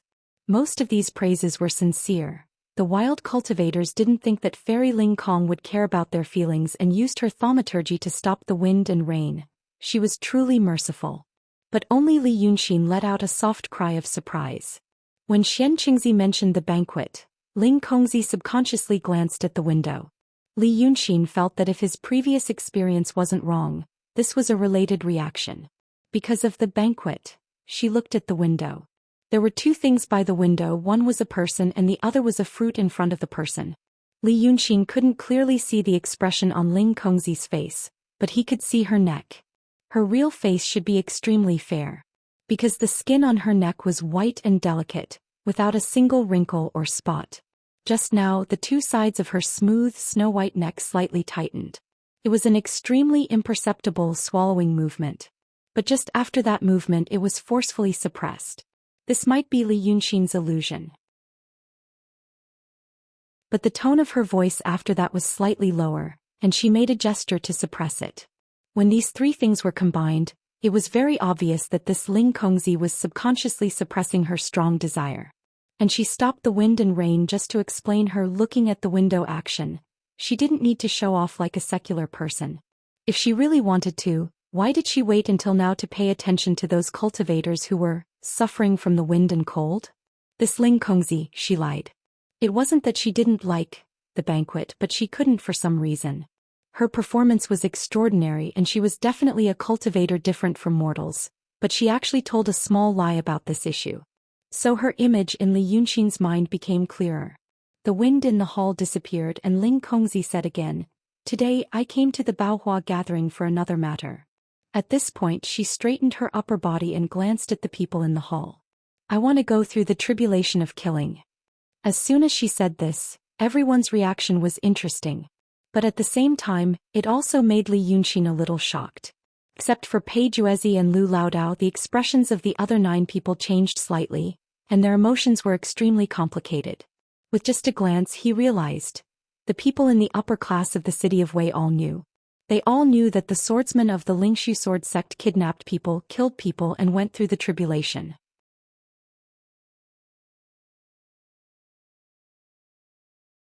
Chapter 83. For a moment, they were afraid that Ling Kongzi was going to kill them to pass the heavenly tribulation. But then they realized that it was not possible, and they were worried that Ling Kongzi wanted them to find someone for her. That would be troublesome. Ling Kongzi also saw their expressions. At this moment she finally smiled and said, "Are you afraid that I will kill someone? I won't." She ignored their shocked expressions and said, "Passing the heavenly tribulation by killing people is a stupid thing to do. After all, it's not that you have cut off the desire in your heart, but that you have to rely on external forces to solve the problem. Maybe you can reach the transcendent state that way, but if you want to go further, you will not be able to fool yourself. Some people feel tired of killing and don't want to kill anymore. That is the heavenly tribulation. But the real heavenly tribulation is not because you are tired of killing, but because you have let go of it. You are tired of it and you don't want to touch it even if you want to. In essence, you care about it. And if you let go of it, you don't care about it. If you want to pick it up, you can pick it up. If you pick it up, you can put it down again. Then you have passed the heavenly tribulation. Unfortunately, among all the heavenly tribulations, the heavenly tribulation is the hardest to pass. I have studied the treasure scroll in my sect, but I was still lacking a little bit of understanding.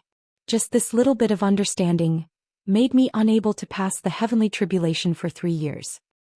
Fellow Taoists in the city of Wei may not be as good as you want in terms of cultivation. But the things you have experienced and the feelings you have experienced must be unique. Today there are a total of 36 painters here with different levels of cultivation. But no matter how high or low, I want you to paint one for me. If one of them helps me, I will teach you a chi refinement mantra of the Langya cave as a token of appreciation. There was silence at first and then there was an uproar. This was a heavenly blessing. What Taoist Ling Kong meant was that she did not care whether it was a treasure scroll, a rare scroll, a famous scroll, or a masterpiece, or just a painting with a little bit of spiritual qi in it. What she wanted was just a little bit of understanding. Indeed, every single person present had a chance. In front of such a blessing, the 4 painters of artistic conception couldn't hold back anymore. Dignity and modesty were always used at the right time. If he was still reserved at this time, he would be a true idiot. Xianxia coughed and said, "Fairy Ling Kong's great blessing is really, I've really received your kindness. The bearing of an immortal. I, Xianxia, have lived for so long and today I have witnessed the bearing and mercy of an immortal." When he said this, everyone nodded in agreement. Since Fairy Ling Kong is like this, we must not let her down. He restrained his expression and said solemnly, "Everyone here is a fellow Taoist. We are all aware of each other's realms. On this banquet, there are 5 painters of artistic conception from the city of Wei, including Lao Dao. Although the rest of you have not reached the state, you are all the masters of a monastery. You all have some skills. These fellow Taoists have indeed put in a lot of effort to create a masterpiece. Even if he didn't, you don't have to be too harsh on him. After all, he has been busy with worldly affairs all year round, and tonight is a stormy night. It's understandable that he didn't have enough strength." These words were well said and the wild Taoists all nodded. Those at the peak of artistic conception could create a masterpiece. But how many people could do it? The 4 painters of artistic conception could only create 2 or 3 paintings in their lives, and they were already famous in the city of Wei. As for these wild Taoists, many of them couldn't even get close to a masterpiece. After all, they relied on incense money and the money from selling paintings to make a living, just like Lu Laodao in the past. After saying this, several people at the banquet praised Xianxia for being fair. Then he changed the topic. As for the 5 of us, I'm not afraid that you will laugh at us, but we have been famous in the city of Wei for a long time. Everyone here who hasn't heard of the 5 painters of artistic conception in the city of Wei, to be able to attend this banquet today is the result of our fellow Taoists' appreciation. The people at the banquet smiled and nodded with different expressions. The wild Taoists were slightly silent. Then the 5 of us must work hard. Fairy Ling Kong has comprehended the treasure scroll, so we can't do it. As for the famous scroll, it depends on fate. But if the 5 of us can't make a masterpiece, Fairy, even if you don't blame us, we won't let it go easily. The prefectural magistrate and the prefectural magistrate are also here today. Today's Baohua gathering and Fairy Dongtian's blessing will be a big event that will be recorded in the prefectural history. Such a big event, who dares not to do their best? Even I won't let him go. Since the beginning of the banquet, the prefectural magistrate of the city of Wei, who had been serious in speech and manner, finally spoke. The highest official in the city of Wei, who had administrative, military and judicial powers in one body, spoke. Xianxia nodded and finished the banquet with satisfaction. The little Taoist boy beside him glanced at Li Yunxin. Even the slowest person would know what was going to happen. Xianxia didn't know what she was feeling at the moment. Thought, was it really like this? That kid was right. But she wasn't sure whether she should worry about Lu Laodao or others. She saw Li Yunxin whispering to Laodao. She didn't know what they said.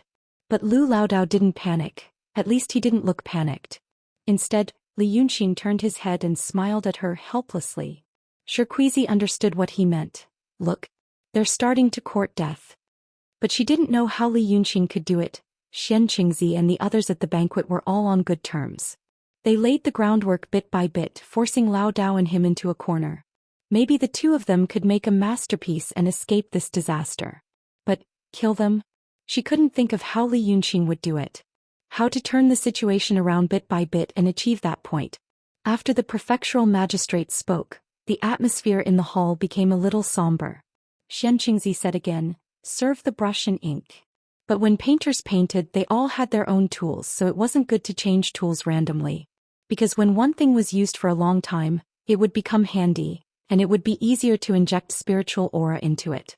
The wild Taoists came to the banquet, but in fact not many of them would think of such a thing, so not many of them brought their painting tools. As for Lu Laodao, he couldn't paint out of thin air, and he knew that his brother Exen was by his side, so he wouldn't bring his painting tools. In the end, most of the painters in the secular world treated painting as a way to make a living. And the painting Taoists treated it as a way to cultivate and save their lives. Therefore, like the Taoists and the swordsmen, their painting tools were always with them like magic tools. After all, the 4 painters of artistic conception had cultivated to the artistic conception level, so they could be regarded as the top figures in the secular world. They also had servants by their side, so the painting tools were handed over to the servants. When he gave the order, the servants would serve the tools to their masters. As for the wild Taoists, the servants of Qianghua building walked to the front, took the fruit platter, and served them the brush and ink prepared by the building. In such a place, there would often be people who wanted to write poems when they were half drunk. Therefore it was necessary to always have brush and ink. Xianxia saw that the table in front of Lu Laodao was still empty, so he asked in surprise, fellow Taoist Hunyuanzi, why didn't you prepare it?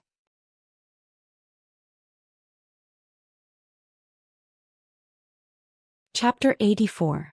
Lu Laodao stammered for a while, then said, Laodao, I injured my hand the day before yesterday. Xianxia and everyone else cast their gazes on Lu Laodao's hands.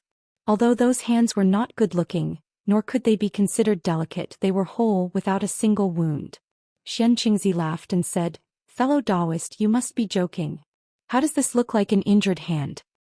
Master, it's an internal injury. Li Yunxin knelt beside Lu Laodao and said sadly, previously my master encountered a dog on the street.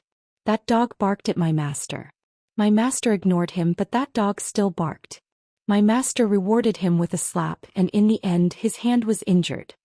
He then looked at Ling Kongzi. This is truly a sad story. His tone and mannerisms were serious, but they were also a little jumpy. Xianxia's expression turned cold and he was about to flare up. However, Ling Kongzi laughed softly. Fine. Interesting. Then don't do it for him. Hearing Ling Kongzi say this, the eyes of everyone at the banquet dimmed. But when they heard her next words, their eyes lit up again. Ling Kongzi pointed at Li Yunxin. You do the killing intent. If you do, I'll agree to one of your requests. If you can't, I'll make things difficult for you. Ah. Li Yunxin blinked, appearing very troubled. This kind of rare scroll is very difficult. Xianxia hurriedly straightened his face and coughed. No, he was going to laugh. He was laughing at this kid. He was used to being naughty and mischievous in the marketplace, and he followed that Lu Laodao, so he had not seen the world. How could he smile mischievously and roll on the ground and act obedient in this kind of situation?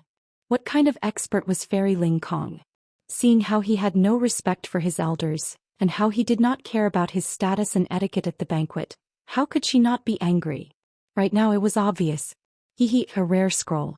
He himself, Xianxia, might not be able to create a rare scroll in his lifetime, and that Lu Laodao was even less capable. Much less a little Taoist boy like him. He leaned forward slightly and said to the prefectural magistrate, "The fairy is angry." Yes. The prefectural magistrate frowned. He glanced at Lu Laodao and Li Yunxin. You old thing, you wanted to vent your anger, but you ended up angering that expert. Be careful not to take it out on him. Xianxia smiled. I know what I'm doing. But we can't let these two walk out of this building unscathed. That Laodao usually uses our name to swindle people. Seeing that he's just a poor man trying to make a living, I don't care about it. Today this brat really doesn't know life from death. If I don't get rid of this kid, I won't be able to get rid of the hatred in my heart. When he grows up, he will definitely be a disaster. The magistrate waved his hand dismissively. It's been more than 10 years, but you're still so impatient. But if that's the case, why did he come to this banquet? Xianxia smiled disdainfully. Previously, I also thought of this, so I didn't bother with him. I'm afraid he has a secret background that we never knew about. Today, seeing him like this, seeing that Peijuzi again, do you not understand? It's a pity that the first grandson of the nation's master, Dao Meizi, is like this. Look at him now at that banquet, his face is a fool. I heard that he only has female charms. Last night at Gathering Guild, that Miss Huxin. Miss Huxin is him. Isn't that so? She spent the night with him and then she suddenly died. This Peijuzi, one look and we know he's a good-for-nothing. He must have heard some common folk joke about the 5 concepts and treated it as the truth. Really, AI. Hearing his words, the prefectural magistrate glared, his heart pained. He muttered, AI, it's my fault. I wanted to take the Huxin long ago. AI. The two of them whispered to each other, then looked at Ling Kongzi, only to find that the fairy was looking at Li Yunxin and didn't make a sound. They could see her face, but they couldn't see her face clearly. They all thought that it was an immortal's method to cover her face. Thus they thought that this immortal was truly angry, and was about to send down lightning. On this side, the fairy indicated that she wanted the little Taoist boy to paint on behalf of her master, so someone also brought up brush and ink. Normal brush and ink, normal paper. Even if the 4 concept painters used these tools, their works would be discounted. Let alone this Taoist boy. Xianxing's heart was clear and he felt comfortable all over. After the Taoist boy put a paperweight on him, he cupped his hands towards Ling Kongzi. Fairy Laodao, I heard the murderous sound of the wind and rain just now, and I actually heard a bit of murderous intent. A few days ago I saw General Pei's formation breaking diagram, and now I have some understanding. Laodao, I will paint a painting for you, the murderous night rain painting. Ling Kongzi didn't say anything and only nodded slightly. Xianxia said so much and it had already attracted everyone's attention. Although the wild Taoists sympathized with Lu Laodao and didn't like Xianxing's way of doing things, they knew that he had real skills. Watching a concept painter paint would also benefit a lot, so they all held their breath and looked at him. They saw that Xianxia first dipped a large brush into the thick ink and with a smack he threw it on the paper. A big ball of ink was thrown out. This move shocked everyone. What was he doing? They saw him smile unhurriedly and then he took out another brush, dipped it in the clear water, and in that ball of thick ink, the brush moved like dragons and snakes, wildly dancing in the air. Then he raised his hand and threw the brush to the ground, stood up, took a deep breath and blew at that ball of ink. He raised his hand and lifted the painting from the mat. At this time, when people saw this painting again, they all sucked in a breath of cold air. The ball of thick ink he had splashed on earlier because of the water halo had already become thick and well-proportioned. It had turned into a ball of rolling rain clouds. And in this ball of rain clouds, there were 2 ink dragons entangled and fighting, and only a few claws and scales were revealed. This painting could be drawn by ordinary people. But to use this kind of painting technique, it was really at the level of a master. What a good murderous night rain painting. Another master painter cheered on the spot. This sentence indeed wasn't flattery. But because once this painting was completed, people with a little bit of skill could see. This was a famous painting. The 2 dragons fought in that rain cloud, although the head and tail couldn't be seen, but they could feel the murderous intent in this painting. This Xianxia actually made the 3rd famous painting in his life tonight. Even Lu Laodao's expression changed. Although they were opponents, he also had the heart of painting Dao. How good would it be if he could also make this painting? Li Yunxin looked at Xianxia's heroic appearance with a grin, and hurriedly clapped his hands. Great. At this time, Xianxia handed the painting to the servant to take, and with a face full of self-satisfaction and pride, he turned to him. Little Taoist boy, you boasted to me before. Now with Fairy Ling Kong on top, it's time for you to make a move and let us see, right? Li Yunxin smiled. I know there are some carefree times in life, but they are very rare. For example, now, you had an orgasm in front of the fairy and now the aftertaste hasn't ended. It's very comfortable. I originally wanted to let you be happy for a while longer. Then you can't wait to court death. I'll do it too. I'll do one, perverted eating painting.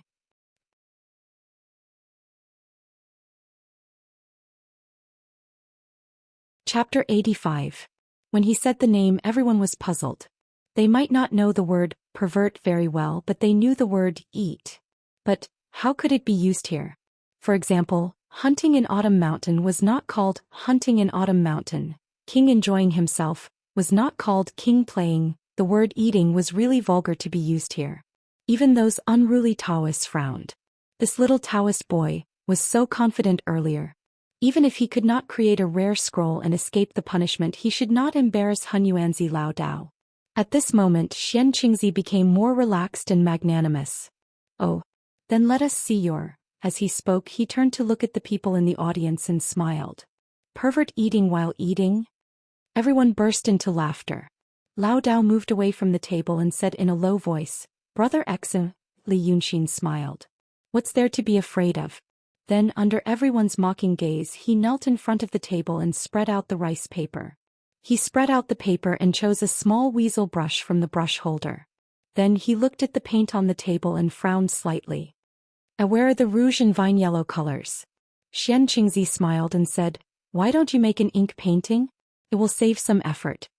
Li Yunxin spread out his hands and said sincerely, To be honest, what I want to draw is not colored. You don't know what it is. Hearing what he said, some people were worried while others were happy. A brilliant painter could draw vivid and lifelike even if he used ink like Xianxia did just now. He would definitely not know what it is. Hearing what he said, he was more like a child who had just learned to draw. Only Lu Laodao was slightly relieved, because he realized that Brother Exin he was playing again. He had seen Brother Xian's painting of Crown Prince Jiawen who had achieved great success. That painting skill was definitely not inferior to Xianxia's. Brother Xian was good in every way. He just liked to tease people. As he teased and teased, he died from the teasing. Amidst the laughter, a manservant gave him 2 different looks. Li Yunxin dipped the brush into the ink and drew an oval plate on the paper. He hooked a piece of what appeared to be meat on the plate. Then next to the piece of meat he added a cauliflower, 2 beans and a few fruits. At this point no one was talking or laughing. She was shocked by him. The thing he drew, on such an occasion, did he think he was a child learning how to draw? How dare he do this in front of Fairy Ling Kong? Everyone was shocked to the point no one noticed that Ling Kongzi who sat at the head had imperceptibly straightened his back. She widened her eyes slightly and looked at the thing that Li Yunxin had drawn. She looked at him, looked at that thing and looked at him again. It was a rare loss of composure. Under such a gaze, Li Yunxin added another knife to the left of the plate. On the right he added a fork. And at this time his expression also gradually became solemn. No longer relaxed, mischievous and cynical, it became somewhat gloomy. Finished with these outlines, he stopped his brush. He placed the brush on the brush holder and picked up a white cloud. He used rouge and gamboge to adjust the color of the meat and colored the piece on the plate. It was really a piece of meat. Then he painted other colors in turn.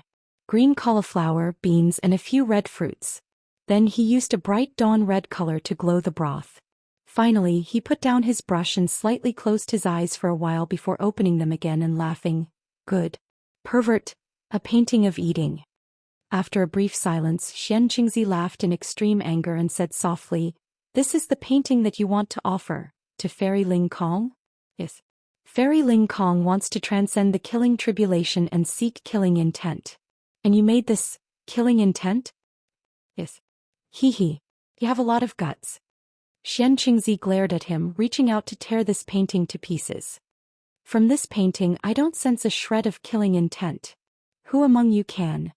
When the time came, this great painter would be truly enraged. He only thought that in the past, Li Yunxin was extremely naughty and mischievous, but he didn't expect that looking at it now, besides naughty and mischievous, there was also stupidity. At this time he actually used this method to throw a tantrum. He really, wholeheartedly sought death. No one said anything. Indeed, no one could. Even the highest concept cultivation couldn't sense a shred of killing intent from this painting. As for this painting, rather than saying it was a painting, it really might as well be called a graffiti. In this silence he saw Ling Kongzi walk over. If people's eyes weren't mistaken. Right now he saw that Fairy Ling Kong's fingertips that stretched towards the table, attempting to pick up that painting, were faintly trembling. She picked up this painting and held it in her hands, carefully looking at it for a good while. Then, like Li Yunxin, she closed her eyes and opened them again. Xianxia knew that this time the fairy was also extremely angry. He was even more afraid that the fairy would be so angry that she would forget what she had just said, so he sneered and said, "Fairy above. Fairy, please understand, this painting, is it a rare scroll?" Ling Kongzi was silent for a while, then looked at him with a strange gaze, then looked at Li Yunxin. "It's not a rare scroll." A hint of a smile appeared on Xianxing's lips. Just as he was about to speak, he heard a sentence that made him suspect that he was in a dream. "It's a rare scroll." When they heard these words, when no one was able to figure out exactly what it meant, Ling Kongzi had already lightly shook the painting of a freak eating. There was a buzzing sound. Ling Kongzi's clothes, which didn't have the slightest ripple even in the howling wind and rain, actually seemed as if they were blown by a violent gale, and they clattered tightly to his body. It was tangible. Violent killing intent. In an instant, it swept through the entire hall. It was precisely this tremble that, besides Li Yunxin and Ling Kongzi, everyone else was shocked by the killing intent to the point of falling to the ground, and they felt that all the feelings of terror, darkness, hatred and brutality in the world had charged into their minds like a tidal wave at that moment, causing them to almost lose their minds and fall unconscious on the spot. At this time Ling Kongzi seemed to be muttering to himself, "With your realm, of course you can't understand the killing intent here. If you really did, you would also die on the spot. My killing tribulation, it has already passed." Then she placed this precious painting on the table again, and knelt in front of Li Yunxin. She looked at the clear and bright eyes of this youth and asked softly, "You must have also passed the killing tribulation, that's why you made such a rare scroll. How did you pass the killing tribulation?" Li Yunxin smiled faintly, "Personal privacy, no comment." "I know, using a painting to carry the Tao. But why did you clearly draw food, but why did you give birth to killing intent? That's also personal." Ling Kongzi was silent for a while. Then he asked again, "That person, is he still in this world?" Li Yunxin tilted his head and thought for a while, "Who is he?" Ling Kongzi's voice reached his ears and he knew that only he could hear it. "The art saint." He sighed and said sincerely, "I don't know." Ling Kongzi frowned slightly, "But clearly, in this world, there can't be a second person who can draw like him." Li Yunxin thought again and smiled, "Let's not talk about this first. Do you think I'm more interesting now?" Ling Kongzi was slightly stunned and then answered, "Yes." Then do me a favor. I will tell you more interesting things. Li Yunxin stood up and looked at Pei Juzi, whose eyes were rolling around. There's a ghost in this room.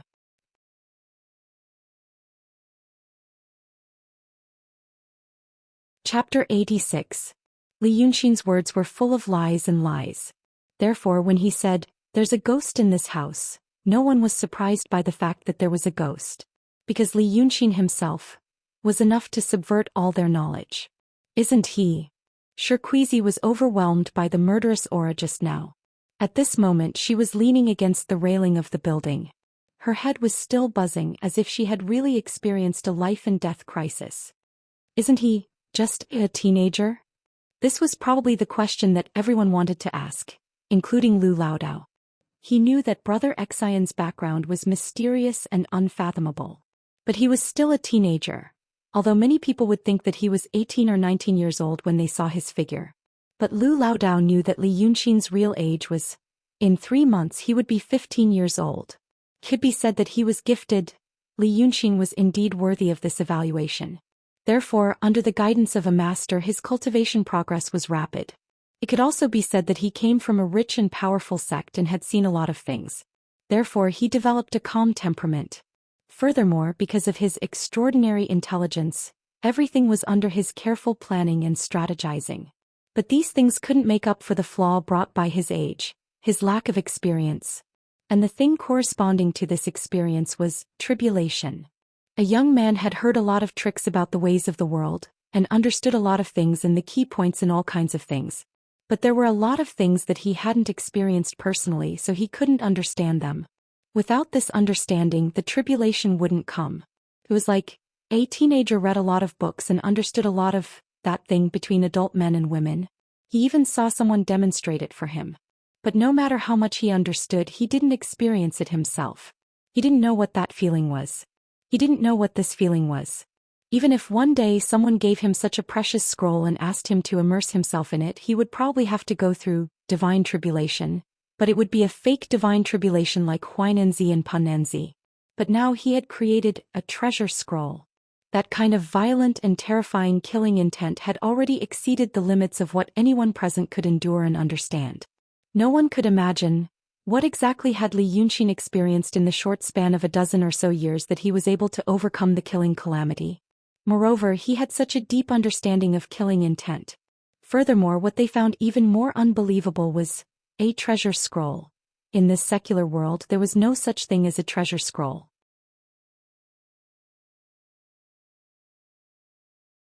But he heard that Ling Kongzi was talking to Li Yunxin at this moment. The latter was distracted when talking to this fairy, and stopped him.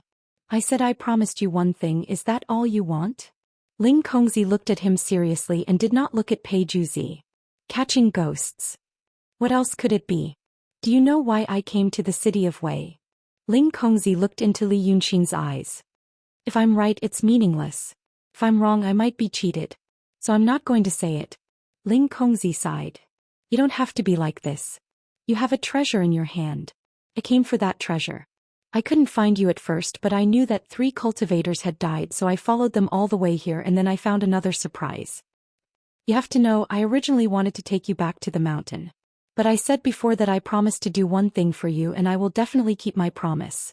This is also a part of my cultivation. So now your request, is it really to catch the Ghost King?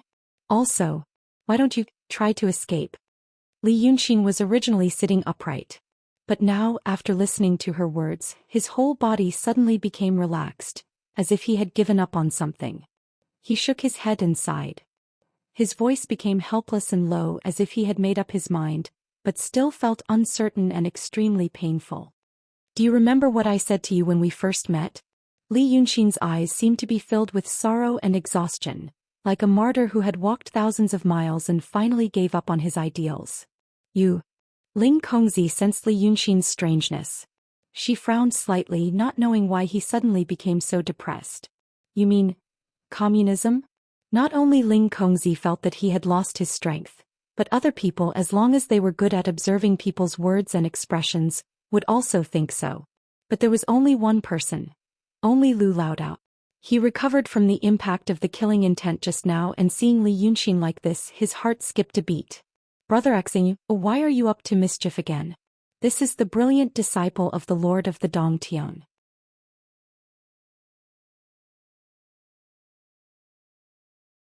Chapter 87. Yes. Communism. Li Yunqing nodded his head. After saying that, he was silent for a while. Ling Kongzi was a cultivator, and a cultivator's observation skills were always sharper than ordinary people's. Therefore he could see Li Yunqing's chest rising and falling. His breathing rate was normal, but his shoulders were obviously pressing down. He was trying hard to adjust his breathing, and he was trying to suppress some kind of emotion. Then he raised his head again and waved at the little Taoist boy who was standing obediently beside him. Whine. The little Taoist boy was stunned for a while. He looked at Ling Kongzi and then at his master. But Xianxia was in a daze. He kept mumbling something and did not pay attention to him. The little Taoist boy looked at the magistrate again. The magistrate and the officials had lost their dignity just now. At this time they barely calmed down and straightened themselves behind the table. They were all smart people and naturally knew that the young man was an old acquaintance of Ling Kongzi. Not only was he an old acquaintance, but he was also being chased by her. But at this time no one would be stupid enough to pick a side. Ling Kongzi came from the Langya Grotto heaven, and in the eyes of the ordinary people she was indeed very high. But that young man could actually talk to her like this. How could he be a simple person? It seemed that they could not afford to offend either of them. If it was possible, they wanted to run away. So at this time, the magistrate closed his eyes slightly and ignored him. Seeing this situation, the little Taoist boy carefully walked a few steps away, took a pot of wine from the table in front of the wild Taoists by the window, and handed it to Li Yunqing with both hands. Li Yunqing took the wine pot, lifted it up high and poured it into his mouth. When a line of wine entered his throat, he put the pot on the table and looked at Ling Kongzi. You are a cultivator. You seek the great Tao, seek longevity, and now you have reached the transcendent state. Why? Ling Kongzi didn't even give it a thought before answering. Cultivating the Tao and cultivating to immortality is a great fortune that people yearn for but are unable to obtain. What do you mean by why? Li Yunqing smiled and waved his hand. If I were to guess, you left the Langya Grotto heaven and came to this world and saw many things. Every time he saw something he found it more interesting. You will slowly discover that there are still so many interesting things and interesting people in this world, but you. Another thought in your heart is telling you that these things are just fleeting clouds, and only the path of immortality is fundamental. Now these two thoughts are slowly fighting fiercely in your heart. You are gradually feeling the pain, aren't you? After listening to his words, Ling Kongzi pondered for a moment. Although I don't know why you are saying this. No. I've long known that the greater thousand worlds are more interesting than the lesser thousand worlds, but this thought doesn't make me feel any pain. This is the scariest thing. Li Yunqing sighed. The thought is in your mind but you don't face it. It's not even that you force yourself not to look at it, it's that another consciousness in your heart doesn't want you to look at it. I used to be just like you. Since you are looking for the treasure, you should know that I have lived in seclusion since I was a child, so I have seen many things, and many demons. After seeing them, I know that there are good and bad, and I also know that it is natural for demons to exist in this world. Demons harm people because they don't have a sense of right and wrong. Just like humans harm chickens, ducks, pigs, and dogs, to them we are also demons. Some great demons have many devotees and will only grow stronger. Therefore I thought that if one day these great fiendish demons reach an unimaginable level of strength, to the point where no cultivator in the world can stop them, what should we do? So I thought, why should humans and demons be enemies? Why can't we educate them, accept them, and let them become a part of us? We are humans and they are not humans, but they are still humans. When Li Yunqing said this, his expression became more and more serious, as if he was completely immersed in his own world of theory. When the others heard his words, they were all dumbfounded. The things these two were talking about. Compared to them, it was a completely different world, so they could only listen attentively. Your idea is somewhat reasonable, but it is not the right time. Ling Kongzi listened for a while and couldn't help but refute. There are many things that are one thing to say and another thing to do.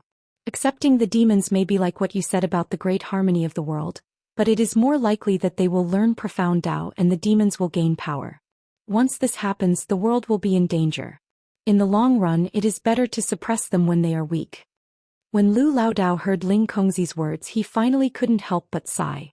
He didn't stay by Li Yunxin's side for a long time, but Li Yunxin rarely hid anything from him and even intentionally taught him about the study of heart.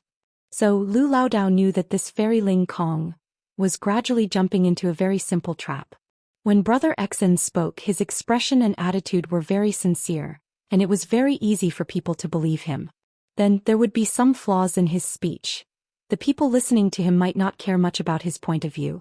But even so, when they heard the obvious flaws, they couldn't help but try to correct and refute. This was like a piece of cotton cloth placed by the water. If it didn't touch the water, it would always be dry. But even if a corner of it was wet, it was hard to say how much water would be absorbed. She only needed to listen to a point of view, and maybe she could always look at it objectively and rationally. However, once she couldn't help but refute, she would have to think deeply. According to Brother Xian's words, this was the first step of self-hypnosis. Fairy Ling Kong fell into the water. He believed that Brother Xian must have a lot of tricks, such as his understanding of this Ling Kongzi. But Lao Dao felt that he didn't disappoint Brother Xian's teaching by being able to see this level. At this time, Lao Dao had become the third calmest person in this building. He wanted to see what Brother Xian was going to do.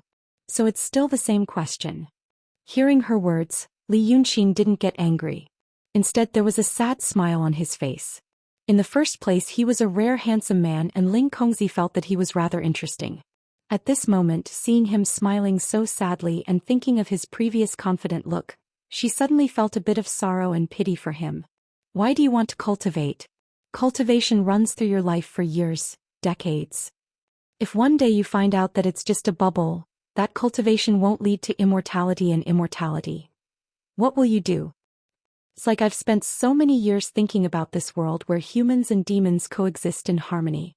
But in the end, I found out. It's just like what you said, my previous thinking was stupid and inappropriate. He threw away the empty wine pot and sighed.